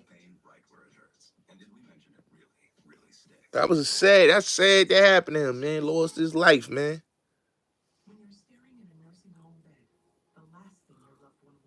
You want the shit. Look into the casket. Come on, bro. I know that movie, nigga. Tales for the Hood. Nigga can't tell me, nigga. I was like, come on, bro. Them niggas came in there looking for the shit. They opened up this. My son from motherfucking Snowfall that was in Sunset Park that played wait, what was the character? Busy B. Nigga that played Busy B in motherfucking Sunset Park. He was one of the niggas that killed Crazy K, my nigga. That's my movie too, Sunset Park, my nigga. Butter, baby. Butter, baby. My nigga Talent had me dying laughing. He said, "Butter baby, butter baby." That's my movie right there, Sunset Park. Had Terrence Howard in there. Had a Fredro Starr in there. That movie was stacked up. My son backed the hammer out on that nigga Fredro Starr, son. Fucking with fine ass Melinda Williams, man. Did that nigga dirty. That nigga was all up in love with Shorty, man. All up in love with her.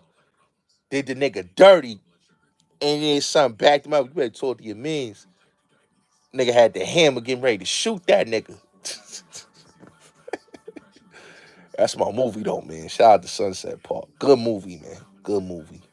Good movie. Good movie. You know what I'm saying? That's an underrated movie, actually. You know what I'm saying? I like that movie better than Eddie with Whoopi Goldberg. I like Eddie was cool, but Sunset Park just hit different. That shit was mad hip hop. You know what I'm saying? Yo, that had the best soundtrack. You had Tupac on that soundtrack. You had Mobb Deep on that soundtrack. You had everybody on that soundtrack. Ain't fucking MC Light was on that soundtrack. Ain't that keeping on shit. Wasn't that on that soundtrack if I'm not mistaken?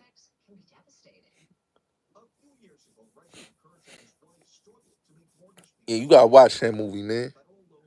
Yeah, you gotta watch that movie, Sunset Park. That's my shit.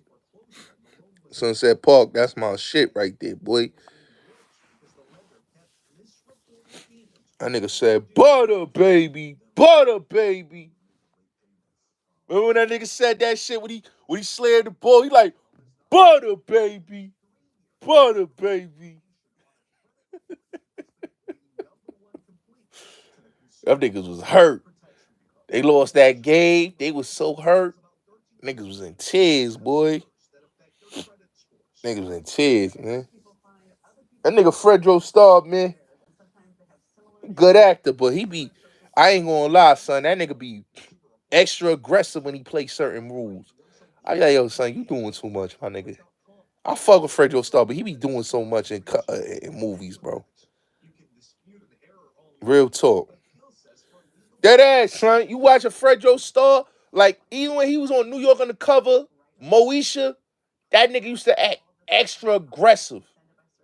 Sticky. Now, when you look at Sticky Fingers, the nigga got a intimidating look. He's look like a grimy nigga, like a grimy, goony goon nigga. Now, when you look at Fredro, it's like, oh, this a pretty boy, fly little nigga. You know what I'm saying? But he try to act extra intimidating. You know what I'm saying? Like you seen Save the Last Dance, my nigga. You seen motherfucking Clockers. He said, yo, what he said? He said, yo, Dr. Dre, cool. You know what he said? He said, fuck speech and arrest development in them niggas. He said, I like positive rappers. He said, money, sex, drugs, that's the only thing that sells. Said the world ain't positive. That's my movie Clockers, nigga. That rap debate was crazy. Said, speech and arrest development in them motherfuckers. Yo, that's crazy, boy. Yeah, them niggas grow their hair out and all that, son. Only nigga that had a bald head was Makai, son. Everybody else, they had Sticky and Fredro grow their hair out for that movie, son.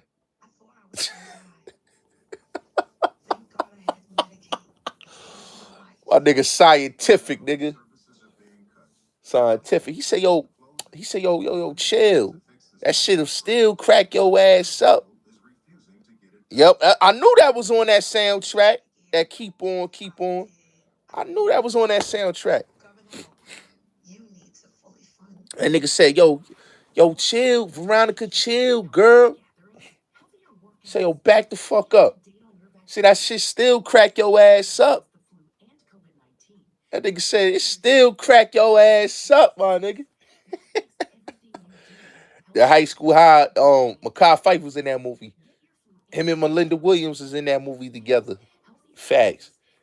Um, and that's his baby moms. That's crazy too. That's his baby moms. Her fine ass. That bitch don't age a bit though. But fucking motherfucking high school high. They had that Mona Lisa record with Mr. Cheeks and that UGK and Brand Nubian joint and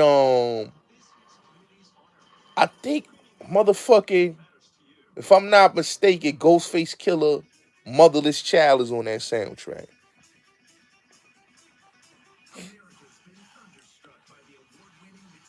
That's my shit. I ain't gonna lie. High School High.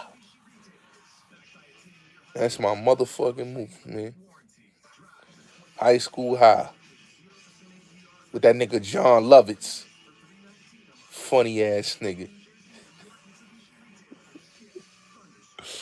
That nigga's a funny ass nigga, son. Yeah, that's on that soundtrack too. On High School High.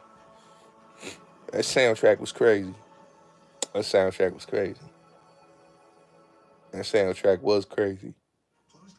I know I had that Mr. Cheeks record. Not the Woo Wit. Ain't what you want, baby. I got you need, baby. Yeah, that's the shit. That's the shit. Yeah, yeah, cause Mekhi Phifer in the video. The Woo Wit joint. I don't forgot that. I don't forgot that. You don't remind me. You don't remind me, fat. It's that Woo Wit joint. Ain't what you want, baby.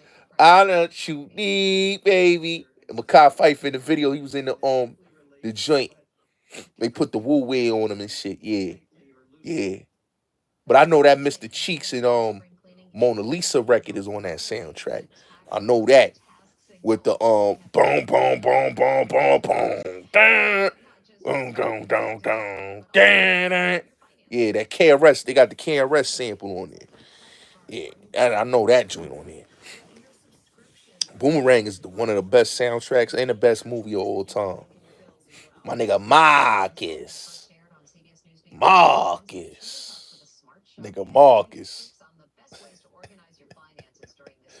Yeah, motherfucking Tribe Called Quest, Hot Sex on the Platter. There You Go, Johnny Gill, Tony Braxton. And that whole soundtrack was crazy. PM Dawn, crazy. That movie was. I ain't gonna lie.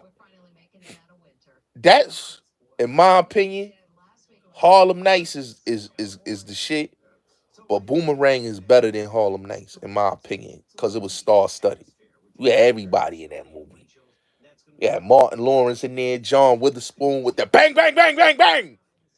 Mr. Bang Bang. You know, John Witherspoon, David Allegria. You know what I'm saying? Had Gold Digger Robert Givens broke ass in there.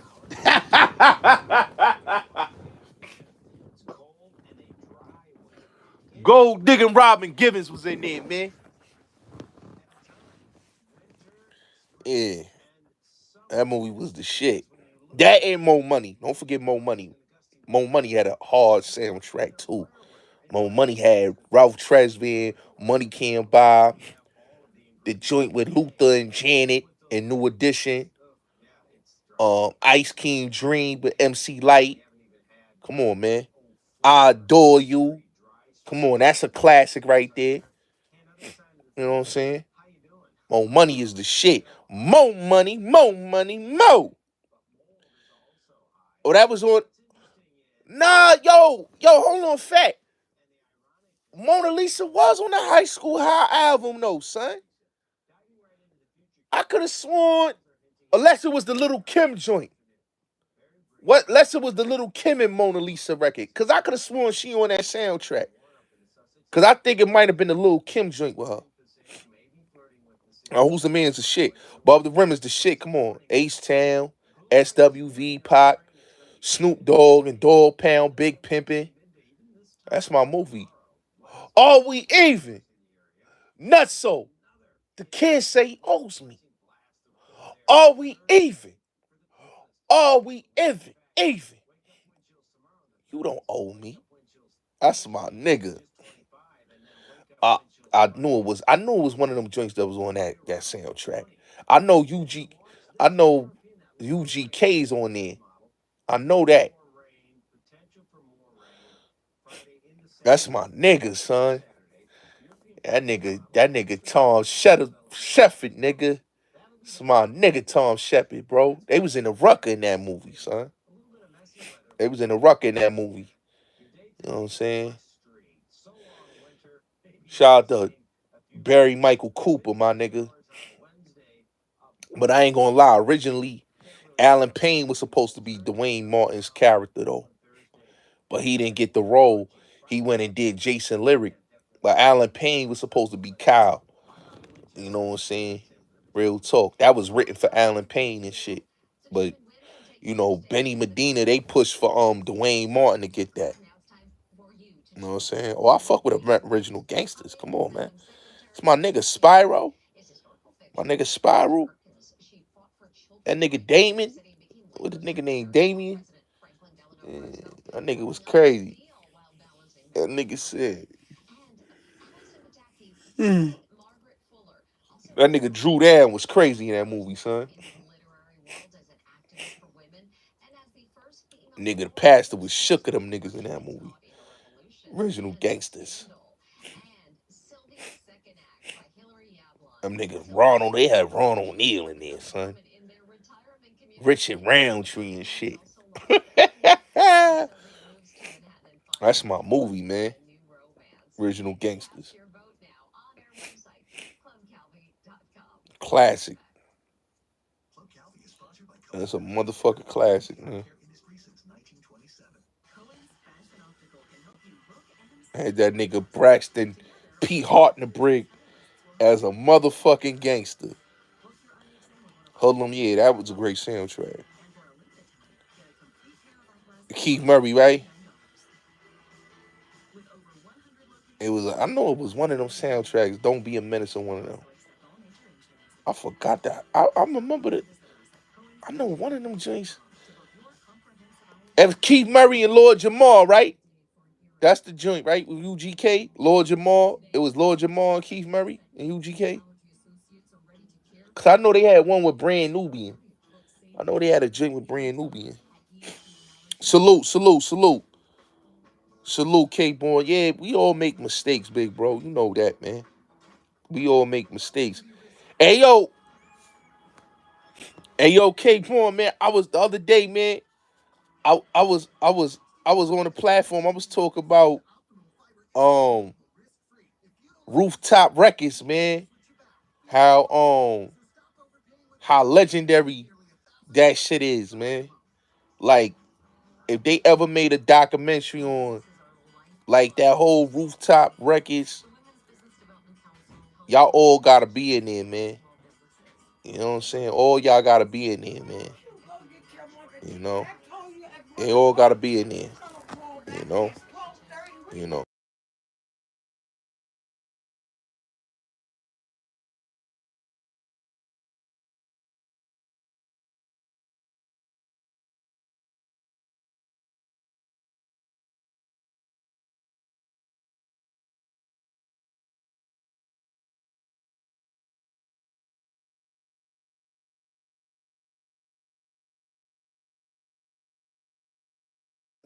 Yeah, the joint with Lord Jamal.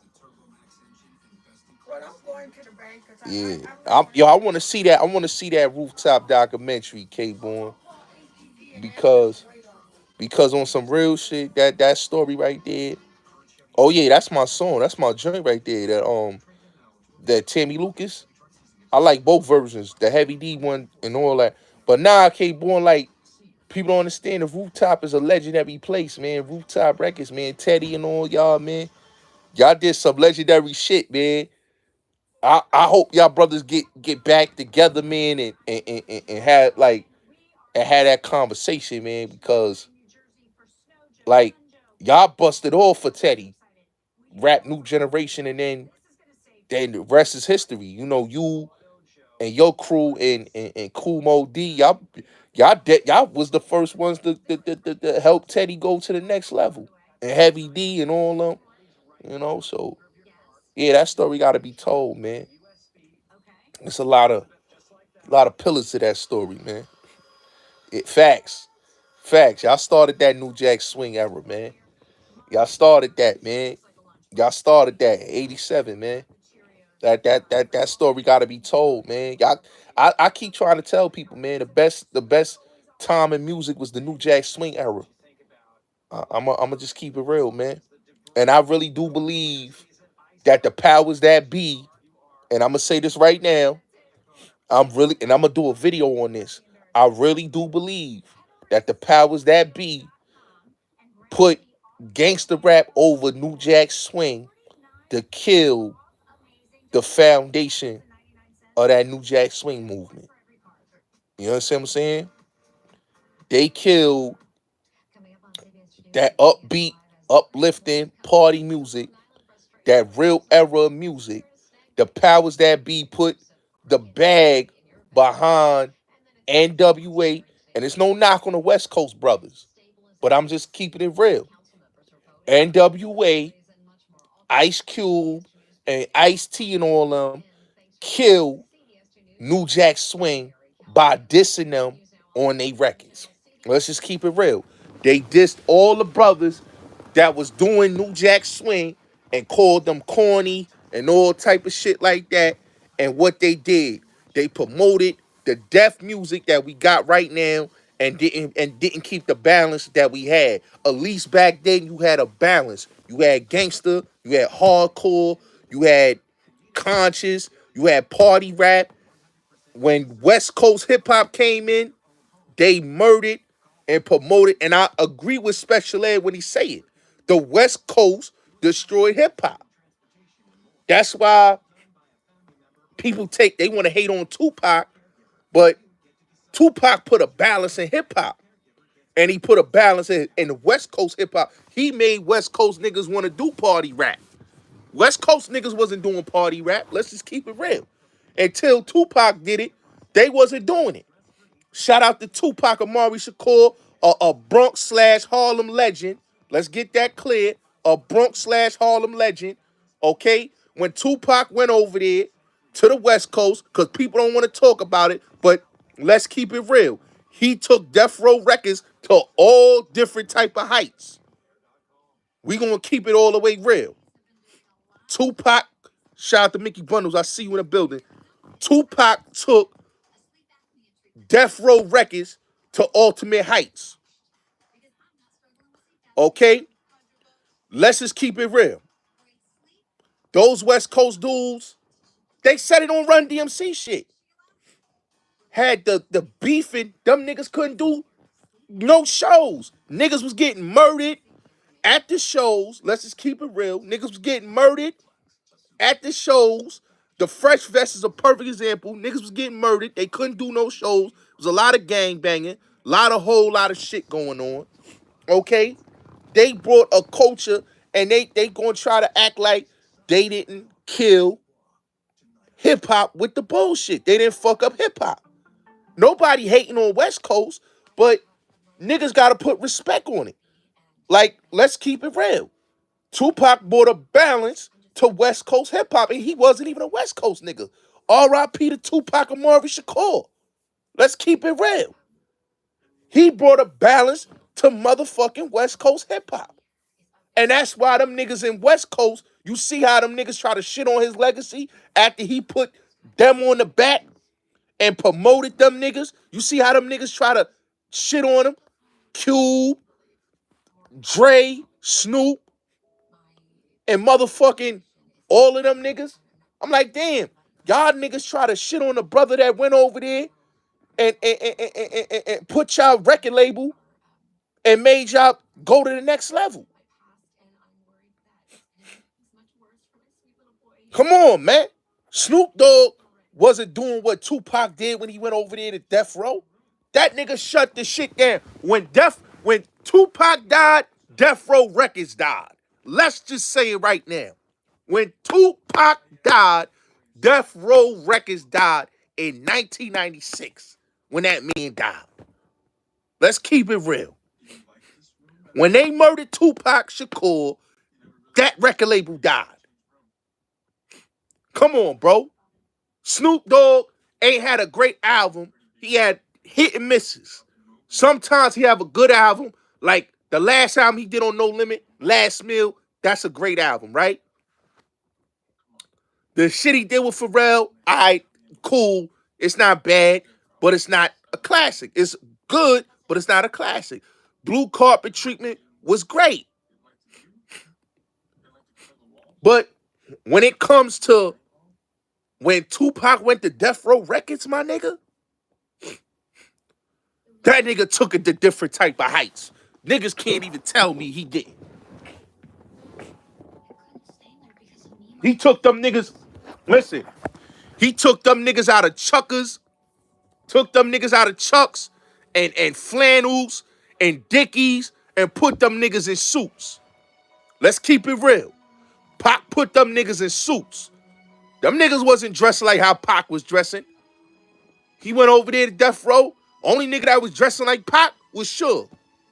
Everybody else, Dickies and flannels. Nigga put motherfucking Snoop in them in suits. Let's keep it real. Best music that came out of Death Row was during Pac. Let's keep it real. K-Boy, you know what I'm saying, bro. You know what I'm saying. Pac went out there, put that New York spice on the West Coast niggas.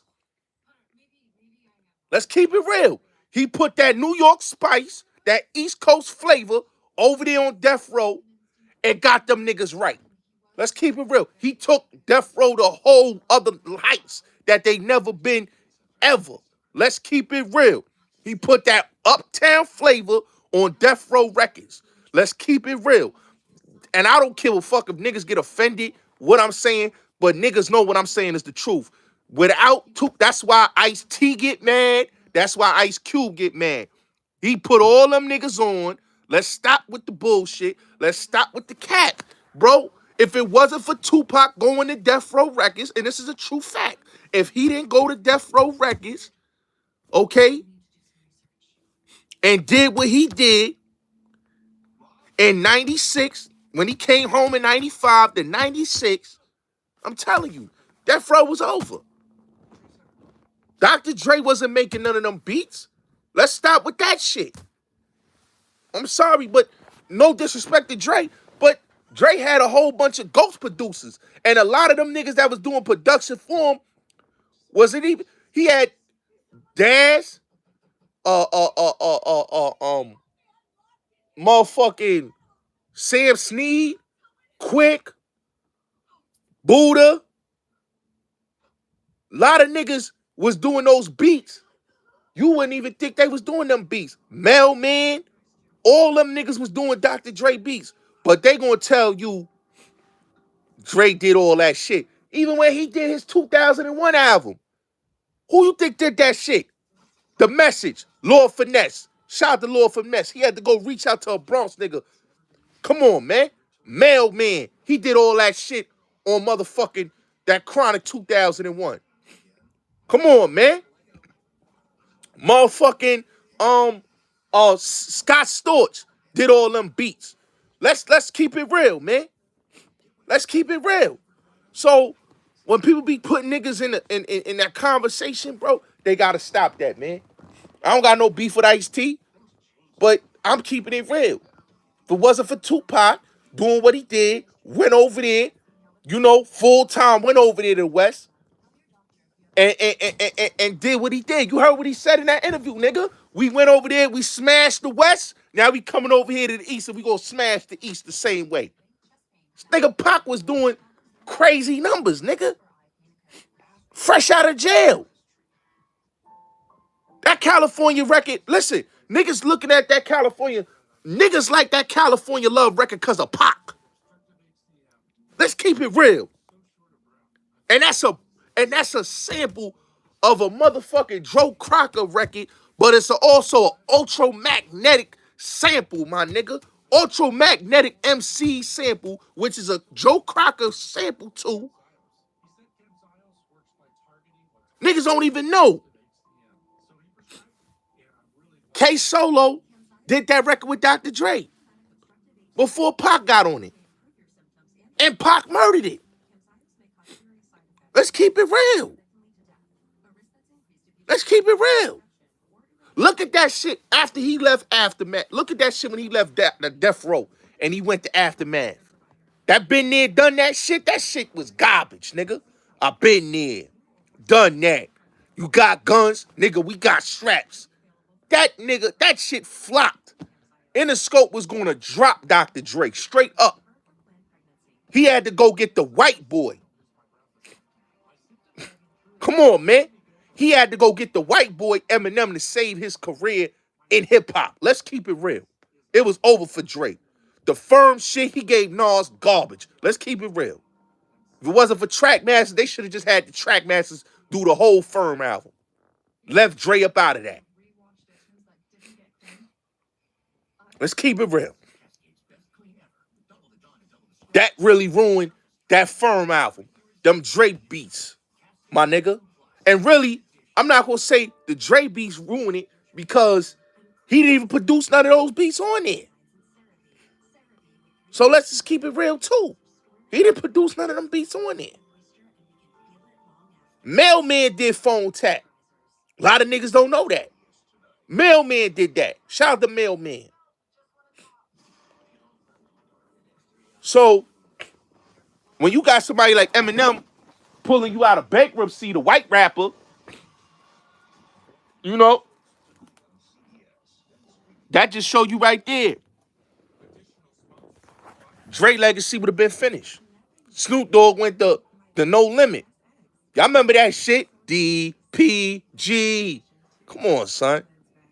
Niggas wasn't fucking with that motherfucking DPG shit. That garbage on No Limit. That first album he did on No Limit, come on, bro. The Last Meal, he had to go back fucking with Dre. Cause that shit that he did on fucking, come on, my nigga. Come on, bro. Come on, bro. You know what I'm saying? And don't get me wrong, my nigga. Like, if Snoop ain't fucking with niggas like Battle Cat, and Bulletz Gotti gonna tell you this right now. If Snoop Dogg ain't fucking with producers like Battle Cat, Superfly, Daz, Dre, or any of them niggas, bro, niggas ain't trying to hear Snoop, bro. Let's just keep it real. The Pharrell shit was cool. Don't get it twisted. It was cool. Even the shit he did with Timberland on Last Meal, that shit was cool. But it's certain niggas you gotta fuck with. Like, I like his work with Alchemist. I like his work with Scott Storch. You know what I'm saying? But I tell niggas all the time, bro. It's like every nigga can't work with everybody. Pac was just that nigga. He went in there to motherfucking and killed it. That's why niggas be putting Ice Cube in a conversation. Like, no disrespect to Ice Cube, but Ice Cube only had 3 classic albums. You know what I'm saying? Lethal Injection, what was it? Death Certificate, America's Most Wanted, Death Certificate, and the Lethal Injection album. He had 3 classics. After that, Ice Cube went downhill. Let's keep it real. All that West Side Connection shit, bow down. We be clubbing. We be clubbing. We be clubbing. That shit was trash, my nigga. Y'all remember that shit? We be clubbing. We be clubbing. That shit was trash, my nigga. I like Mac 10. Don't get it twisted. Mac 10, my nigga. All right? Mac 10, my nigga. So Mac 10 gonna always be, in my opinion, is a GOAT. But I don't even think, I wouldn't even put Lethal Injection as a classic. I'll put, Death Certificate and America's Most Wanted. Yeah, that's just, those, like, he only got like 2 classics, Dr. Dre, in my opinion. 2 classics. 2 classic albums. You know what I'm saying? Now, Pop, on the other hand, and they got 3 classics, straight fire. And then if you want to add another album in there, the 4th one, Still I Rise, with the Outlaws, 4 classics. You heard? Me Against the World, All Eyes on Me, 7 Day Theory, and Still I Rise. Tupac got 4 classics. Phenomenal. Phenomenal work. Ain't no nigga could tell me motherfucking Pac ain't got no classics, nigga. You know? I'm just keeping it real. Still I Rise is one of my favorite albums by Pac. You know what I'm saying? With All Eyes on Me, With Me Against the World, and motherfucking, like I said, 7 8 Theory. I'm a big Tupac fan. So a nigga can't tell me nothing, bro. Nigga can't tell me nothing. That's my favorite rapper, nigga. With Nas. All right? Let's keep it real. So that nigga Pac got one of the best flows in the game. Like everybody think Pac was on that and the enemies and the seed. Like nigga, you wasn't listening. You wasn't listening. Because if you was listening, he was more than just the Hennessy and the enemies and all that. That's why when niggas like Math Hoffa and Zip with the Drip and all these niggas be dissing Pac, I'll be like, y'all niggas wasn't listening. It's either y'all niggas was listening to the commercial records or y'all wasn't listening to the album cuts. You wasn't listening to the unreleased shit. Because Pac got verses for days, my nigga. All right? A lot of your favorite rappers is still quoting this nigga quotables. Let's keep it real. A lot of niggas is saying slangs that Pac was saying in 94, 95. Forever balling. Like, come on, all that shit that y'all niggas that flossing and all that. Come on, my nigga. All that shit that Pac was saying, double R and all that. Niggas wasn't saying double R until they heard Pac. That's why I say Pac is a fucking trendsetter. Niggas say what they want, but the nigga was a trendsetter. He gave niggas new slang.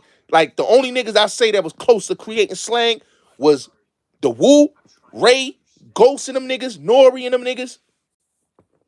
Pac created his own slang, nigga. Let's keep it real. So, when niggas be talking about Ice Cube and all that, like, I get it. Niggas want to talk about NWA and all that. We don't give a fuck about that NWA shit, my nigga. Like, on the real, I feel NWA killed hip hop, my nigga. With that bullshit. With that bullshit. Pac gave you the best of both. Yeah, he'll call a bitch, but then he'll give you records like Keep Your Head Up. He'll give you records like Dear Mama. He'll give you records like Baby Don't Cry. This nigga give you records that touches so many tears. Death Around the Corner. Come on, my nigga. Temptation. Come on. Just Like Daddy. Come on, man. I could list you. Come on. I could list you so many records that Pac did that's so classic.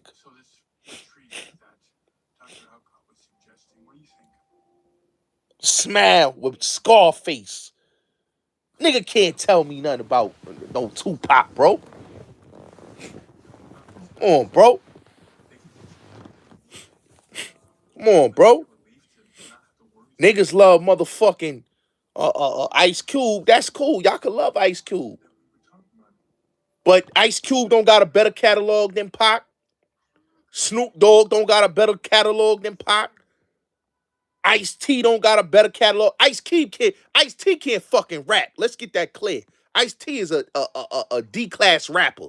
No disrespect. Great actor, but he a D-class rapper. Okay? Let's just keep it real. He's not no lyrical rapper. I don't know why niggas be trying to gas Ice-T. I love Ice-T for what he do in the Hollywood shit and the acting shit. He did his thing and all that. But let's just keep it real. He not even the godfather of gangster rap. That's from the East Coast. That's Schoolie D. That's Spoonie G. That's motherfucking Cool G rap. Just Ice. Mob Style. I could list a lot of niggas that was rapping that gangster shit on the East Coast. Okay? So, all that talk about he was the first gangster rapper, that's a lie too. He know that.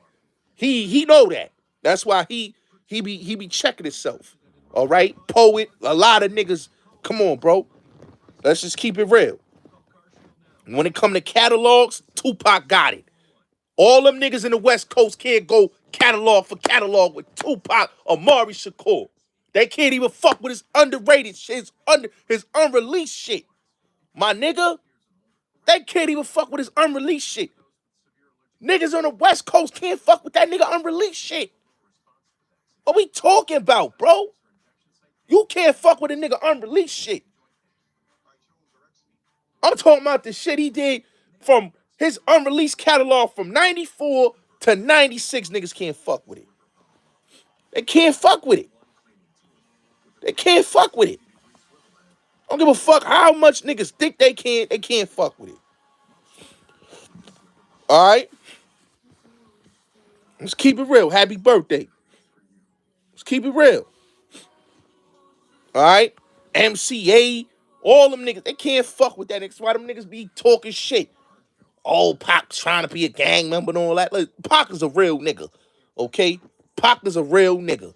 All right? They can say what they want. He wasn't no buster. He wasn't no punk. He was a real nigga. And he made good fucking music, my nigga. That's why niggas on each coast fuck with him. That's why niggas in the West Coast fuck with him. That's why niggas in the South fuck with him. That's why niggas in the East Coast fuck with him. That's why niggas in the Midwest fuck with him. Niggas out overseas fuck with him. You know why? Because Pac made records for every motherfucking body. Real street niggas, niggas that wasn't street. Everybody could listen to Pac, nigga. That's the difference. All right? Who you think told Biggie, yo, Biggie, do some shit for the bitches? You gotta do shit for the niggas, and you gotta do shit for the bitches. You heard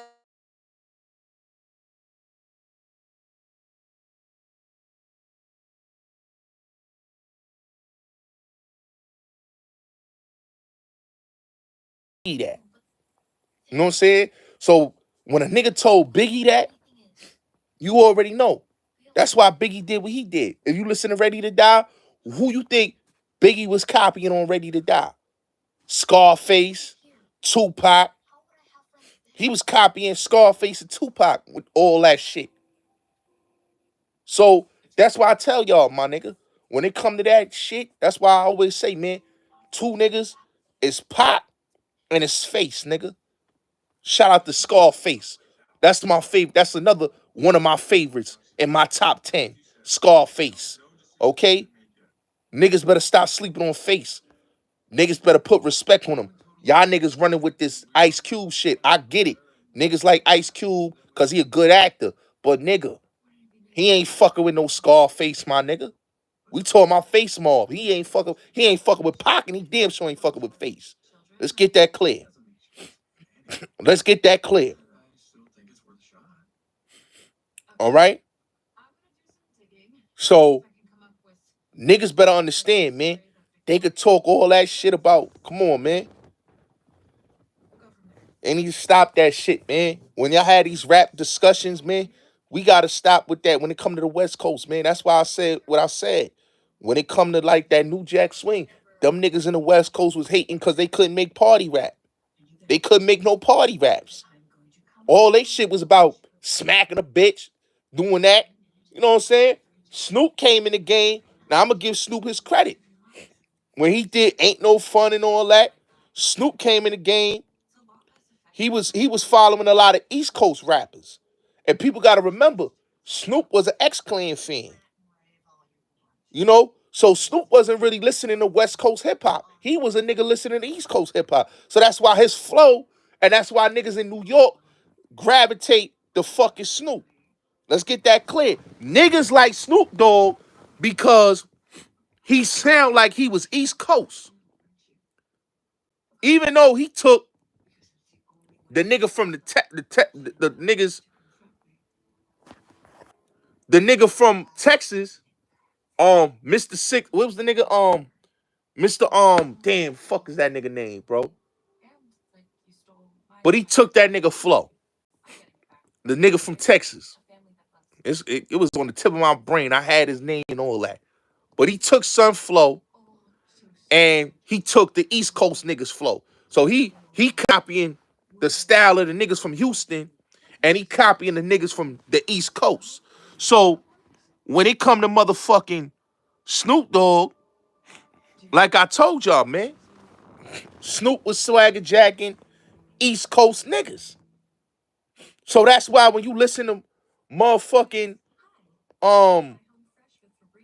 that doggy style, when you hear who he trying to rap like? He wasn't sounding like Q. He wasn't sounding like MC8. He wasn't sounding like Above the Law. He wasn't sounding like DJ Quick. He was sounding like an East Coast nigga. So that's why I told y'all Snoop was the only one that got played in the East Coast Jack Snoop. The East Coast Jack Snoop. Off the rip. Niggas in the East Coast was listening to Doggy Style. So they jacked him. Because of his shit sounding so like New York. Let's keep it real. Y'all know it's true. Everybody else wasn't getting played like that.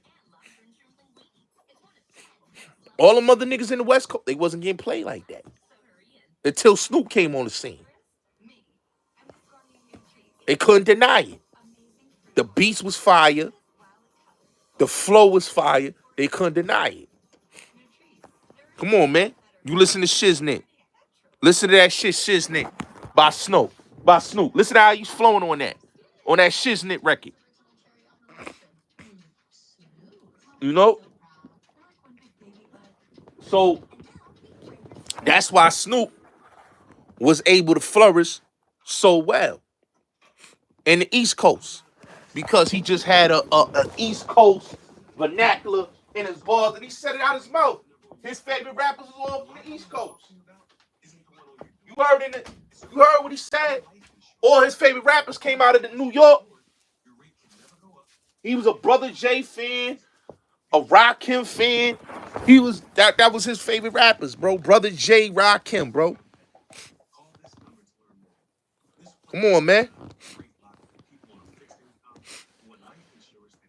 So, like I said, man, they like this Snoop. They only played West Coast rap until Snoop. Let's keep it real. They only played West Coast rap until Snoop Dogg. Let's keep it real. They only played West Coast rap until Snoop Dogg. Snoop Dogg was the one. But like I said, my nigga, when Pac came over there, it was over, nigga. It was over, nigga. Pac came there, nigga. Y'all niggas gotta sit the fuck down. All y'all niggas gotta sit the fuck down. Y'all niggas ain't get them rings, nigga. Pac was on his Jordan shit. Let's keep it real. He was on his Mike Jordan shit. I'm coming here to get these rings, nigga. And that's what he did. He went and got them rings, nigga. Yeah, niggas had a good run. But come on, bro. Come on, bro. Niggas gotta listen, man, niggas gotta give Tupac his credit, man. Niggas gotta give Tupac his credit, man. Snoop, Tupac is that nigga. And the thing that's so ill about Pac is he was a gumbo of everybody's style. That nigga had the style of the South, the style of the Midwest, the style of the West Coast, and the style of the East. Ain't no nigga you know that got all these different styles and coming over there to the West Coast and motherfucking went crazy. Went crazy. Went crazy. If y'all listen to that record, No More Pain, that nigga was so far ahead of his time. Pac was so far ahead of his time. If you listen to So Much Pain, right? The record Timberland and Devontae did that beat, right? If y'all listen to that No More Pain, right? That's an early trap record.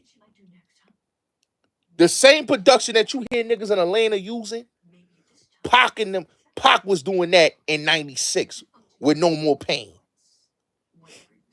All right? Let's keep it real.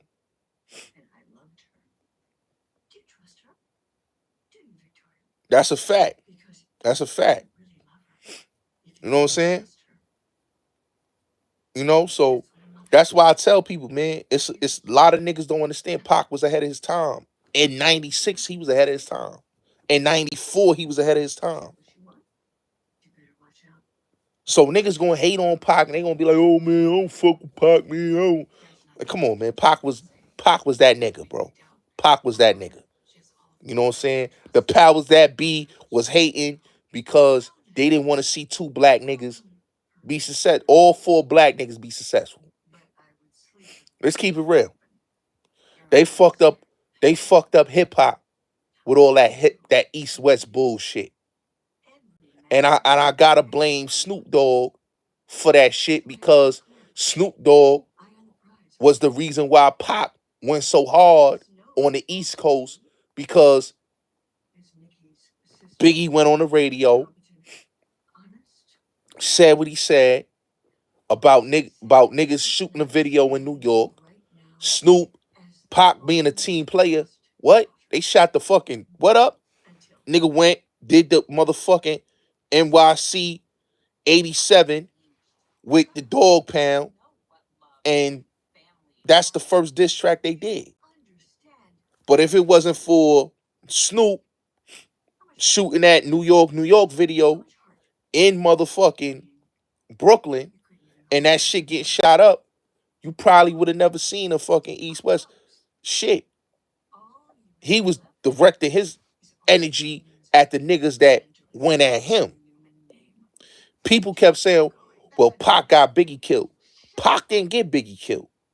What happened was, like I keep telling you, it's deeper than a gang shit. That's some high powered shit that happened with that. And niggas know that. That's why they clean it up and try to say it's a gang beef and all that. No, it was deeper than that. It was deeper than that. It was deeper than that. Okay? It was deeper than that. Let me explain something, right? If y'all really look at that case, right? Pac and Biggie, right? The FBI was watching Biggie and Tupac. Okay? They was watching Death Row and Bad Boy. The FBI was in Vegas. They was in Vegas. Okay? They was in Vegas. They was in LA. So Pac and Big getting killed, they know who killed them. Just like how they know who killed John F. Kennedy. They know who killed Martin Luther King. They know who killed Malcolm X. They don't want to release the classified documents to the people, but they already got it in classified documents who killed Biggie and Tupac and who killed Malcolm X and who killed all these people. So it's not coincidence, my nigga. It's deeper than the gang shit. See, niggas in LA gonna be like, well, it's some gang shit. It's some gang shit. No, no, no, no. It's deeper than that. Let's not be ignorant. Let's put our thinking caps on. All right? Let's put our thinking cap on and understand that it's deeper than that. You know? You know? That's what niggas gotta understand. You know what I'm saying? It's sad what happened to Pac and Big. It's sad what happened to them. You know what I'm saying? But niggas know what it is. That's why with that Keefy D shit, it's deeper than that. You know what I'm saying? It's deeper than that with that Keefy D shit. And they know that. They know that. You know? You know what I'm saying? And like Pac said, my nigga, he ain't never like people try to say, oh, Pac snitched. No, he did. What he said was niggas did this to him and lined him up. For what reason? Just because he wanted his money. You know what I'm saying? He ain't like the way how niggas was being aggressive about his money. You know what I'm saying? And at any man, he wasn't no punk. He wasn't no sucker. But niggas keep fail to realize before he went to Quad Studio and he left Ron G, he went to Shaka Zulu on 125th, the weed spot. That's where he was at. And then when he left the weed spot, he went to Quad Studio. Now, mind you, Pac going in thinking everything is cool, not knowing that they had niggas out there waiting for him to come through, not knowing that it was all planned the way it was planned. And you know, it is what it is.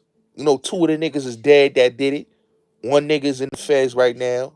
I call him the 90s Flatbush General. That's who did it. You know what I'm saying? I don't say his name because the man is trying to appeal to come home. So I don't want to fuck it up for the nigga. But the 90s General was the one that pistol whipped and shot Pac. You know, but Pac wasn't no sucker. He was a real stand-up, solid individual. You know what I'm saying? A solid brother that was trying to bring all the street niggas together. Let's keep it real. Pac was trying to bring East Coast G's together, West Coast G's together, Midwest G's together, down South G's together. He was trying to bridge the gap with all the gangsters. He was doing what Bob Marley was doing in the motherfucking 70s, trying to bring the Jamaican Dons together. You see what they did to Bob Marley. Shot him in his house. Wife gets shot in the head. Everybody, the house get lit up because he was trying to bring all the gangsters together. Come on, my nigga. Righteous niggas be trying to bring righteous people together. They don't want us. They don't want that. They want to keep niggas ignorant, and that's why niggas be trying to shit on Pac and try to say, "Oh, Pac was did this, Pac did that." You know, come on, bro. Shout out to Barry White. Barry White is a real good brother, solid brother. Him and Jim Brown was doing some real big things out there in California. You know, with Mike Concepcion. People don't know about that. You know what I'm saying? You know, these niggas be talking about big U's and all that. Man, I respect niggas like Mike Concepcion, nigga. I respect niggas like Barry White. I respect niggas like motherfucking Jim Brown, nigga. That's what I respect. Niggas that really about bringing brothers together on some positive shit. Big L got killed by a dude named G that was a part of NFL. You know, wrong place, wrong time, my nigga. R.I.P. Big L, good dude. R.I.P. to Big L. Had a lot of potential, a lot of raw potential. Tupac never dropped a whack album. Come on, bro, we know that. He ain't never dropped a whack album. You know what I'm saying? And you know what the crazy thing is? It all had a problem with that chain. Though. It all had something to do with Biggie chain, that Big L shit. You know, but yeah, man, people gotta understand, man. You know, now Nas, let me tell you something. I fuck with Nas. Nas is my favorite with Pac. I fuck with Nas. Let me say this about Nas, right? What's the question? What's the question? But let me say this about Nas. Nas is one of the dopest lyricists ever. Um, they don't give Nas his credit. They don't give Nas his credit. You know, and the reason why they don't give Nas his credit because he's a righteous brother that speak life in his music, right? And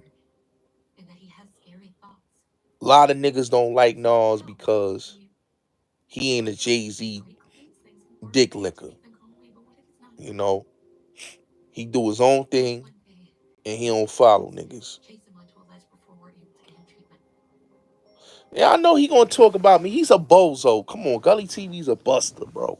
Let's keep it real. You know, but this is the thing I don't like about when niggas talk about Nas, right? Nas had three great albums, four great albums. If you want to be technical, we got four great albums. Um, he got Illmatic, It Was Written, I Am, and Stillmatic. Four great albums.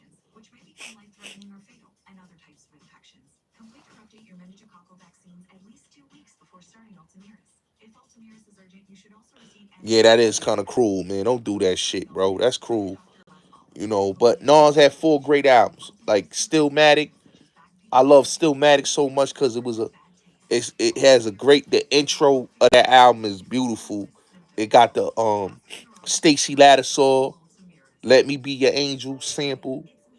Um the way he goes in on there, talking about hip hop and how hip hop is looking and how he just going through the trials and tribulations of dealing with a sick mother, a nigga trying to discredit him, nigga saying that he fell off, and then coming back, taking his crown back is just was so beautiful. I Am, or I heard the original I Am the original one, which was gonna be a two disc, and that's a classic album. Till this day, I Am is one of my favorite albums by Nas. Solid. The storytelling is solid on there, and one of my favorites, Will I Survive, is one of my favorite joints on there where he talked about him and Pac squashing their differences and piecing it up. Pac was a major big Nas fan. In fact, when Pac was going to court dealing with his sexual assault case, he was playing Illmatic religiously, just like he was playing before he passed away. He was playing It Was Written religiously. So Pac really had a love for Nas. Nas is Nas is your favorite rapper's favorite rapper. Okay, so I always would say Nas is one of my favorite rappers. You know, you know, Nas is one of my favorite rappers of all time. You know, he got four classics. Nas got four classics, man. You know, he got a lot of classic records, my nigga. Nas, like, I'm not a Jay-Z fan, so y'all know me. I don't care for Jay-Z. I like some of his records, but other than that, man, I'm not a big Jay-Z aficionado. I don't fuck with his music like that because his flow be stale sometimes, and there be certain tracks that may I like, and I may listen and say, okay, I fuck with it, but I'm not on the Jay Z stand shit. I can't be that, But Nas and Pac, that's always been my favorite rapper since the '90s until now. They're my two favorites. Just I connect with niggas' music more, and it's is what it is. Just like DMX is one of my favorites. I connect with his music more. Beanie Siegel, one of my favorites. Connect with their music more. You know what I'm saying? It is what it is. You know. I fuck with Bitch Please. That's a good record. Yeah, Foxy Brown put on Jay Z. We all know that. We all know that. We all know that. We gotta remember, niggas wasn't jacking that shit. Oh, peace, Queen. Glad you pulled up. Um, Inga definitely put on Jay Z. You know,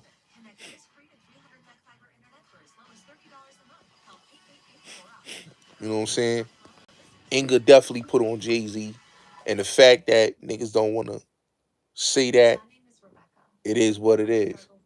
That nigga Jay was hating on Prodigy. That's one of my other favorites. I'm a big Prodigy. Let's get this clear. I love Prodigy. Just like I love Beanie Siegel. It's like I love Ghostface. It's like I love DMX. It's like I love Scarface, LL and them niggas. Pac and Nas, Mason Jada. I love that nigga Prodigy. Prodigy, one of my favorite lyricists of all time. That man, one of the illest rappers of all time, had one of the wickedest flows ever. If he'd have dropped the album in 98, 99, it'd have been over. If he'd have dropped a solo album during the time that he did White Lines, aka Quiet Storm, in 98 going into 99, he would have shut the whole game down. You know what I'm saying? He would have shut the whole game down. I don't hate Biggie. I don't hate Biggie. This is my thing. Life After Death is Biggie's best album. You heard? Oh, he talking about me right now? Life After Death. Oh, I'm gonna check it out. Life After Death is Biggie's best album. Ready to Die. It dated himself horribly. It aged horribly. It's very dated. It has that 93, 92 boom bap sound. It's it has a couple good records on there, but it dated horribly. And the reason why Ready to Die sold, I keep telling y'all the story, it was because of One More Chance, the remix with Faith, uh, Aaliyah, Mary, and Total on the background vocals on that record. Without them four women, without them five on that record doing the background vocals and it being a remix and having a DeBarge sample, Cause that's what really sold it, the DeBarge sample. Cause back in them days, yeah, I'm from New York. The back in them days, DeBarge was the go-to. Big L, MVP, the original, had the same sample as One More Chance. And that song was doing way better than a lot of Biggie shit. And they took that record, which L and them should have Columbia should have really protected that record, and it probably would have L would have probably had a real successful. His album would have probably sold, but the record got yanked by Biggie, and Biggie and them did their thing. So that record it sold because of One More Chance. One More Chance made it go 2 times platinum. But Life After Death, in my opinion, is his best album. Best body of work. Production wise, it's solid. You got Hitman on there, KG on there, RZA on there, Havoc on there, R. Kelly on there, Easy Mo B, Clark Kent. The production, DJ Premier, the production was solid. It had a lot of the beats on there. It could go today.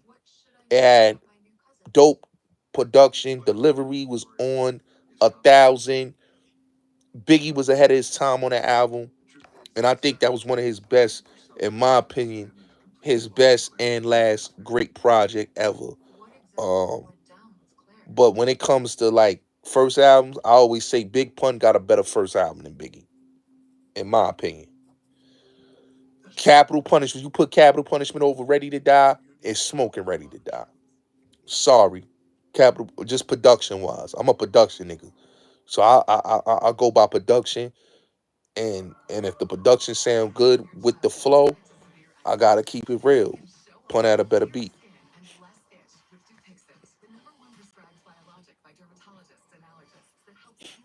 I was never getting scared, bro. I don't know why he lying. First of all, I had a conversation with him, but he's live right now. He's live right now talking about me. Let me go look at this nigga live, y'all. I'm gonna be right back live, and then I'm gonna address this shit, all right? Cause I don't know what it is, man. This nigga talking about me on his live stream talking shit. I'm gonna go look. I'm gonna go back live again, all right? Cause he lying, all right, and that's sad. But I just want to say this before I leave. Like when it comes to Tupac, and it goes to a lot of these niggas, Pac and Nas, in my opinion, if you look at the '90s, they was two of the greatest rappers to ever come out in that era. Just being honest. Um, People will love to say Biggie and Pac, but Biggie and Pac wasn't equally on the same level. Biggie was on a great level, but work ethic wise, he wasn't on Pac level. Nas was on Pac level because of the work ethic and the body of work. You got to look at productions. Shout out to all the mods in the building. You got to look at the production. You got to look at the body work. If you look at a lot of the shit that Pac unreleased shit that Pac did and the unreleased shit that Nas did, you like, damn, these niggas got a vault of music. Biggie didn't have a vault of music. Biggie had the records that he had, and that was it. And you listen to Biggie shit, they gotta remix his shit every time. With Born Again, the Biggie duets, they remixed all his records like 5,000 times. You know what I'm saying? And then like when it come to Jay-Z, let's keep it real. He's a swagger jacker. You know what I'm saying? He take from a lot of niggas and take a nigga's flows. You know what I'm saying? And dollar sign Bulletz Gotti, y'all. He take a lot of niggas' flows. And the only reason why he went, it is what it is. So I'm about to go see what this bitch ass nigga talking about. I will be back live. I'm gonna see what he talking about. I will be back live.